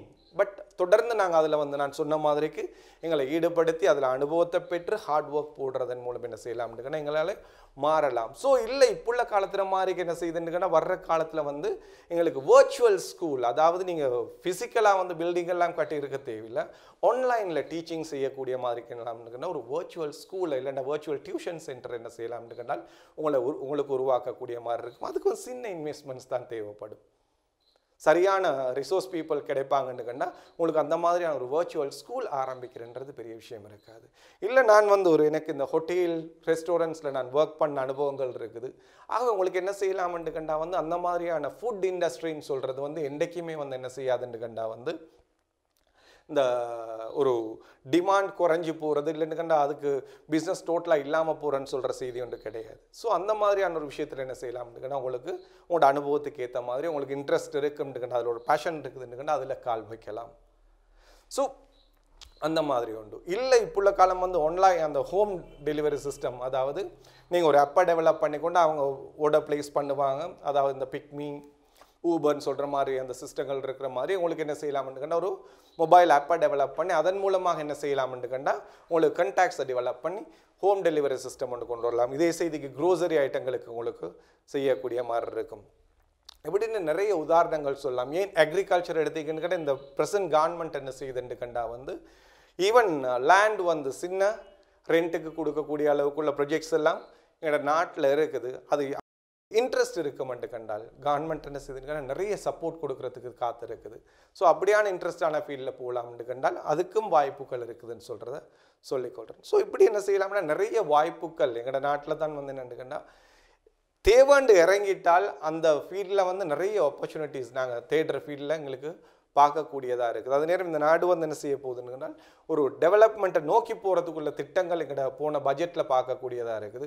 அப்படியான ஒரு அமைப்பு வருமண்டு கண்டால் என்ன செய்யும்னு கண்டால் நிறைய ஆப்பர்ச்சுனிட்டிஸ் அதுக்கேற்ற மாதிரி க்ரியேட் ஆகக்கூடிய மாதிரி இருக்கும். ஸோ அதெல்லாம் என்ன செய்யக்கூடிய மாதிரி இருக்கும்னு கண்டால் உங்களோட இன்ட்ரெஸ்ட்டுக்கு ஏற்ற மாதிரி தேவைன்னு கண்டால் பர்சனலாக கால் பண்ணி கூட கதைக்கலாம். ஸோ என்ன செய்யுங்கன்னு கண்டா அந்த மாதிரி அந்த ஆப்பர்ச்சுனிட்டிஸை எல்லாத்தையும் சொல்கிறத விட நீங்கள் உங்களுக்கு எந்த ஃபீல்டில் பேஷன் இருக்குதோ அதுக்கேற்ற மாதிரி ஒன்றை தெரிவு செஞ்சு கொள்கிறது தான் மிச்சம் பொருத்தமாக இருக்கும். கடைசியாக செய்தி என்னென்னா, எல்லாரும் எந்த துறையில் போனாலும் கடைசியாக எங்களுக்கெல்லாம் ஒரு மரணம் ஒன்று இருக்குது. அந்த மரணத்து தருவாயில் தான் நாங்கள் யோசிப்போம், அடடா நான் இந்த உலகத்துக்கு வந்தேனே, நான் இந்த உலகத்தில் என்ன இம்பேக்டை க்ரியேட் பண்ணிருக்கிறேன், என்ன கொண்டு இத்தனை இவ்வளோ பேர் நன்மை அடைஞ்சிருக்கிறாங்க. இல்லை நான் சும்மா வெறுமனே ஹாயண்டு பாயன்னு சொல்லி போட்டு ஒரே நாள் 60 வருஷமோ 80 வருஷமோ ஃபோட்டோகாப்பி அடித்த மாதிரி வாழ்ந்துட்டு போகிறேன், நான் யாருக்கும் பிரயோஜனம் இல்லாமல், இப்படின்ற ஒரு சிந்தனை அந்த டைமுக்கு தான் வரும். ஸோ என்ன செய்ய மூமெண்ட்டுக்கண்டா அந்த நேரத்தில் யோசிச்சு வேலை, இட்ஸ் டூ லேட். இப்போ இருந்தே நாங்கள் என்ன செய்யணும்னு கண்டால் நான் இந்த உலகத்தில் வாழ்ந்ததுக்கு ஒரு தடம் பதிச்சுட்டு போகணும், நான் வாழ்ந்ததுனால நிறைய பேர் பயன்பெற்ற ஒரு வாழ்க்கையாக, இந்த உலகம் அழகு பெற்ற ஒரு வாழ்க்கையாக என்னுடைய வாழ்க்கை மாறணும் என்று சொல்கிற ஒரு சிந்தனையோடு என்ன செய்வோம் என்று கண்டால் எதை செஞ்சாலும் பெரிய ஒரு லெகசியை விட்டுட்டு போகக்கூடிய மாதிரியான ஒரு வாழ்க்கைக்கு நாங்கள் தயாராகணும். ஸோ அதுக்கு என்ன செய்யணும்னா இப்போ இருந்தே நாங்கள் ஆரம்பத்திலிருந்தே சில விஷயங்களை செய்ய ஆரம்பிக்கணும். இதை சொல்கிற நேரம் வர்ற மைண்ட் செட் என்னன்னு எல்லாருக்கும் நினைக்கிறது என்னன்னா, நாங்கள் என்னப்பா பெரிய பில்லியனர்ஸா இந்த மாதிரியான ஒரு விஷயத்தை உருவாக்கிட்டு போகிறதுக்கு நாங்கள் இல்லாத காலத்தில் பேசப்படுற அளவு நான் ஸ்ட்ராங்காக பிலீவ் பண்ணுற ஒரு விஷயம் தான் என்னன்னு கண்டா, ordinary people can create extraordinary impactன்னு சொல்கிறது. ordinary people can create extraordinary impact. சாதாரண மனிதர்களுக்கும் இந்த உலகத்தில் பெரிய ஒரு பாசிட்டிவான இம்பேக்டை உருவாக்கிட்டு போகலாம். அதுக்கு நல்ல உதாரணம் தான் யாருன்னு கண்டா ஓசியோலா மக்காயாட்டி. ஓசியோலா மக்காயாட்டி அமெரிக்காவில் பிறந்து வளர்ந்தவ. அமெரிக்காவில் இருந்தும் என்ன செஞ்சல்னு கண்டா அவள் ஸ்கூல்ஸ் போய் படிக்க இல்லை பெருசாக. ரெண்டாவது அவள் எந்த ஒரு சிட்டிக்கும் போனது கிடையாது, டிரைவ் பண்ண தெரியாது, மேரி பண்ணது கிடையாது, பிள்ளைக்குட்டிகள் கிடையாது. இப்படி இருந்த மனுஷி சின்னத்திலிருந்தே செஞ்சு வந்தது ஒரே ஒரு வேலை தான். என்னது? அடுத்தவங்கட அழுக்கு துணியை துவைச்சி கொடுக்குற வேலை. Laundry Woman. அடுத்தவங்கட அழுக்கு துணியை துவைச்சி கொடுக்குற வேலையை செஞ்சுட்டு தான் இருந்தா. இந்த பொம்பளை என்ன செய்கிறான்னு கண்டா, 87 வருஷம் மட்டும் இப்படி ஒரு ஆள் இருக்கிறது அவட க்ளோஸாக பலவீனங்களுக்கும் அவட க்ளோஸ் ரிலேட்டிவ்ஸையும் தவிர வேறு யாருக்கும் இப்படி ஒரு ஆள் இருக்கிறது தெரியாது. ஆனால் அவள் 91 வருஷத்தில் இறந்து போகிற நேரம் அந்த ஜஸ்ட் 4 years கேப் உள்ளுக்கு அவங்க ஹார்வர்ட் யூனிவர்சிட்டி ஹானரரி டாக்டரேட் கொடுத்துச்சது. முழு உலகத்திலையும் இருக்கக்கூடிய பெரும்பாலான பிரைம் மினிஸ்டர்ஸ் அண்ட் பிரசிடென்ட்ஸ் அவகிட்ட அப்பாயின்மெண்ட் எடுத்து வந்து சந்திச்சாங்க. முழு உலகத்திலையும் இருக்கக்கூடிய நிறைய விஐபிஸ் அவகிட்ட அப்பாயின்மெண்ட் எடுத்து வந்து சந்திச்சாங்க. அடைய போய் அவட ஃபியூனரலுக்கு என்ன நடந்துச்சுக்கண்டா நெல்சன் மெண்டேலாக்கு மாதிரி முழு உலகத்திலையும் இருந்து விஐபிஸ் அட்டென்ட் பண்ணாங்க. இவ்வளவெல்லாம் ஒரு பெரிய ரெகக்னிஷன் எடுக்கிற அளவுக்கு இந்த பொம்பளை இந்த 4 வருஷத்தில் என்னதான்ப்பா செஞ்சிட்டா அண்டு யோசிப்போம். என்னன்னு கண்டா, ever since she was a young laundry woman, சின்ன காலத்திலிருந்தே அந்த அடுத்தவங்களோட அழுக்கு துணியை துவைச்சி கொடுத்து கிடைக்கக்கூடிய அந்த சின்ன சல்லி எடுத்துட்டு என்ன செய்வான்னு கண்டா, தண்டை செலவு போக பேலன்ஸை டெய்லி பேங்க்ல போட்டு வந்தா. Day slips into weeks, weeks slips into months, month slips into years. Now she is 87. இன்னொரு அமௌண்ட் எடுத்துட்டு பேங்க்குக்கு போறா. நாட்கள் வாரங்கள் ஆகுது, வாரங்கள் மாதங்கள் ஆகுது, மாதங்கள் வருஷங்கள் ஆகுது. 87வது வருஷத்துலேயும் இன்னொரு அமௌண்ட் எடுத்து கொண்டு போகிற என்னதுக்கு பேங்க்கில் டிபாசிட் பண்ணுறதுக்கு டெய்லி போகிற பொம்பளை. ஆகவே பேங்க்கில் பெரும்பாலானவங்களுக்கு தெரியும் ஓசியோலா மக்காயாட்டியை. So the man behind the count ask, how are you Osceola today? She said I am fine. இப்போ இவ சல்லியை கொடுக்குறா. அவர் என்கிட்ட பண்ணிட்டு சொல்கிறார், wow Osceola, do you know how much money you have accumulated so far? உங்களுக்கு தெரியுமா நீங்கள் எவ்வளோ காசு சேர்த்துருக்கிறீங்கன்னு சொல்லி போட்டு. She is a simple woman. She said, I don't know. எனக்கு தெரியாது. அவர் சொல்றாரு, ஓசியோலா, you have accumulated $250,000. $2.5 லட்சம் US சேர்த்திருக்கிறீங்க ஓசியோலான்னு சொல்றார். இவருக்கு $250,000 $2.5 லட்சம் US சொல்றது விலங்கே இல்லை. நான் எவ்வளோன்னு சொல்றது. இவர் என்ன செய்யறாருன்னு நான் சிம்பிளா 10 coins எடுத்து அப்படியே கவுண்டர்ல போடுறார். போட்டுட்டு சொல்றார், ஓசியோலா, assume that these 10 coins are the amount that you have accumulated so far. Now tell me what you are going to do with this. இந்த 10 coin தான் நீங்கள் சேர்த்த காசுன்னு நினச்சிக்கொள்ளுங்க. இதை வச்சு நீங்கள் என்ன செய்ய போறீங்கன்னு சொல்லுங்களேன்னு சொல்கிறேன். இவர் என்ன செய்யறதுக்குன்னு ஒரு காயின் எடுக்கிறா. $25,000 US எடுத்துட்டு சொல்கிறேன் என்னென்னா, இதை நான் ஒரு ரிலீஜியஸ் ஆர்கனைசேஷனுக்கு கொடுக்கணும்னு ஆசைப்படுறேன். இன்னும் 3 coin எடுத்துட்டு சொன்னா, இதை I'd like to give this to my niece and nephews because I love them so much. என்ன நான் அட தம்பிட தங்கச்சிர பிள்ளைங்களுக்கு நான் இதை கொடுக்கணும்னு ஆசைப்படுறேன். என்ன நான் அவங்க மேலே நீலன்ற மாதிரி அன்பு வச்சிருக்கிறேன்னு சொல்லிட்டு மீதி 6 coins எடுத்தா $150,000 US. சிரிச்சிட்டு சொன்னா, ஐ have something very special to டூன்னு சொல்லிட்டு போயிட்டா. இதை வச்சு எனக்கு ஒரு விசேஷமான வேலை இருக்குது, ஸ்பெஷலான வேலை இருக்குதுன்னு போயிட்டா. அவள் போயிட்டு ஒரு கிழமையில ஓசியோலா மக்காயாட்டியோட ஹோம் டவுன் யூனிவர்சிட்டிக்கு ஒரு ஹேண்ட் ரிட்டன் நோட் அட்டாச் பண்ணப்பட்டு ஒரு $150,000 US செக் எழுதப்பட்டு அனுப்பப்பட்டிருந்தது. அந்த நோட் எடுத்து பார்த்த யூனிவர்சிட்டி அதில் எழுதியிருக்குது, I'd like to set up a scholarship for poor American African children who would like to become great. அமெரிக்காவில் இருக்கிற ஆப்பிரிக்காவில் இருக்கிற வறுமைக்கோட்டுக்கு கீழே வாழ்கிற படித்து சாதிக்கணும்னு ஆசைப்படுறவங்களுக்கு நான் ஸ்காலர்ஷிப் செட் பண்ண விரும்புகிறேன்னு சொல்லி போட்டு அந்த $150,000 US அனுப்பியிருந்தேன். இதை பார்த்தது நினச்சாங்க யூனிவர்சிட்டி, ஓசியோலா மக்காயாட்டின்னு சொல்லக்கூடிய ஒரு மல்டி பில்லியனராக இருக்கணும், $150,000 US அனுப்பியிருக்கிறாங்கன்னு சொல்லி போட்டு அவ பற்றின தகவலை தேடுறாங்க. தேடி பார்த்தா அவங்களோட சர்ப்ரைஸ் என்னன்னு கண்டா, ஒரு லாண்ட்ரி வுமன் தன்னை 87 வருஷத்து சேவிங்ஸை என்ன செஞ்சுருக்கிறாங்கன்னு கண்டால் அடுத்தவங்களோட நலனுக்காக முழுமையாக செலவு பண்ணிருக்கிறான்னு சொல்லிட்டு தெரிய வர்றேன்னா அவங்களோட மனசெல்லாம் அப்படி இலகிட்டு போகுது. அவங்க என்ன செய்கிறாங்கன்னு இது மீடியாஸுக்கெல்லாம் அறிவிக்கிறாங்க. இப்போ நியூஸ் பேப்பர் பேசுது, ரேடியோ பேசுது, டிவி பேசுது, இன்டர்நெட் பேசுது, மேகசின்ஸ் பேசுது, எல்லாம் வந்து இவ பற்றி கதைக்கும். முழு உலகத்துக்கும் இந்த மெசேஜ் போகுது. முழு உலகத்திலையும் உள்ள பணக்காரர்களுக்கு ரோசம் வருது. என்னது, ஒரு லாண்ட்ரி உமனுக்கு தண்ட லைஃப் டைம் சேவிங்ஸை 87 வருஷத்து சேவிங்ஸை கொடுக்கலுமென்று கண்டால் ஏன் எங்களுக்கு இயலாதுன்னு சொல்லி போட்டு ஒவ்வொரு மல்டி பில்லியனர்ஸும் என்ன செய்கிறாங்கன்னா மில்லியன் பில்லியன் கணக்கில் கொடுக்க ஆரம்பிக்கிறாங்க. அதில் ஒரு ஆள் தான் Ian Turner, one of the richest in America. அவர் என்ன சொன்னார், if a laundry woman can give away her lifetime savings, of course I can give away $1 billion and $1 billion என்ன செய்கிறார்னு கண்டால் நோபல் கோஸுக்காக வேண்டி கொடுக்க ஆரம்பிக்கிறார். இப்படி முழு உலகத்திலேயும் உள்ள பணக்காரர்களுக்கு ரோசத்தை உருவாக்குறதுக்கும் அவங்களை அதை கொடுக்க வைக்கிறதுக்கும் விட வந்து சிம்பிள் ஆக்ட் காரணமாக இருந்தது. இப்போ என்ன நடக்குதுன்னு ஓசியோல மக்காயிட்டுக்கிட்ட மீடியா பீப்புள் போய் கேட்குறாங்க, ஓசியோல இவ்வளோ பெரிய ஒரு இம்பாக்டை உருவாக்குறீங்களே இந்த உலகத்தில், நீங்கள் என்ன அடைஞ்சு கொள்ளணும்னு ஆசைப்படுறீங்கன்னு கேட்டாங்க. ஓசியோல சிரிச்சு கொண்டே சொன்னா, எனக்கு பெரிய ஆசை எதுவுமே கிடையாது, ஆனால் ஒன்றே ஒன்று இருக்குது, என்கிட்ட அந்த ஃபர்ஸ்ட் ஸ்காலர்ஷிப் எடுத்த பாய், என்கிட்ட ஸ்காலர்ஷிப் எடுத்த ஃபர்ஸ்ட் பாய் வந்து கிராஜுவேஷன் முடித்து வெளியாகிறத நான் பார்க்கணும்னு ஆசைப்படுறேன். பட் எனக்கு தெரியும் அது நடக்காதுன்னு சொல்லி போட்டு, ஏன்னா எனக்கு வயசாகிருச்சு, அவன் டிகிரி முடிக்கிறதுக்கு முந்தைய நான் என்ன செஞ்சிருவேன்டா, இறந்து போயிட்டுருவேன் பெரும்பாலும்டா. ஆனால் அவர் இறந்து போகிறதுக்கு 1 மாதத்துக்கு முந்தி அந்த பாய் என்ன செய்கிறான்டா, டிகிரி முடிச்சு வெளியாகிறான். அந்த கிராஜுவேஷன் செரமனியை பார்க்குறதுக்கு ஓசியோல மக்காயிட்டி போயிருந்தாங்க. இப்போ இந்த இவன் இறந்ததுக்கு அப்புறம் அந்த பாய் கிட்ட மீடியா பீப்புள் போய் கேட்குறாங்க, ஓசியோல மக்காயிட்டி இறந்துட்டாங்களே, உங்களோட ஸ்பான்சர் இறந்து போயிட்டாங்களே, have you got anything to say, உங்களுக்கு இன்னும் சொல்கிறதுக்கு இருக்குதான்னு கேட்குறாங்க.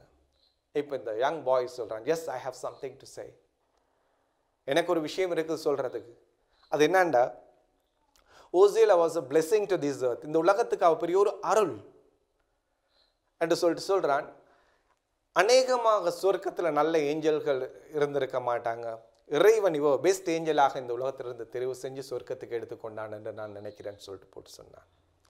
ஃப்ரெண்ட்ஸ், ஒரு லாண்ட்ரி உமனுக்கு இவ்வளோ பெரிய ஒரு இம்பேக்ட் இந்த உலகத்தில் உருவாக்கியலும் என்றால், ஒரு படிக்காத மனுஷிக்கு இவ்வளோ பெரிய ஒரு இம்பேக்டை உருவாக்கியலும் என்று கண்டால், ஸோ எஜுகேட்டட் பீப்புள்னு சொல்லிக்கொள்ளக்கூடிய நாங்கள், நல்ல தொழில்கள் இருக்கக்கூடிய நாங்கள், ஏன் நாங்கள் அப்படி ஒரு லெஜெண்டரி லைஃப்பை வாழ்ந்து இந்த உலகத்தில் ஒரு பெரிய ஒரு இம்பேக்டை உருவாக்க இயலாது? ஸோ அந்த மாதிரியான ஒரு நோபல் கோஸுக்காக என்ன செய்வோம் என்று கண்டால், எங்களோட வாழ்க்கையை நாங்கள் வடிவமைச்சு கொள்வோம் என்று கண்டால், நாங்களும் என்ன செய்யலாம் என்று கண்டால், இது மாதிரியான பெரிய ஒரு இம்பேக்டை இந்த உலகத்தில் உருவாக்கிட்டு போகலாம். நாங்கள் இல்லாத காலத்திலையும் பேசப்படக்கூடிய ஒரு வாழ்க்கையை வாழ்ந்துட்டு போகலாம், இறந்தும் வாழக்கூடிய வாழ்க்கை என்று சொல்லுவாங்க. ஸோ அந்த மாதிரியான ஒரு வாழ்க்கையை வாழக்கூடிய சந்தர்ப்பத்தை வல்லவன் இறைவன் எல்லாருக்கும் தரணும் என்று கேட்டு முடிச்சு கொள்கிறேன்.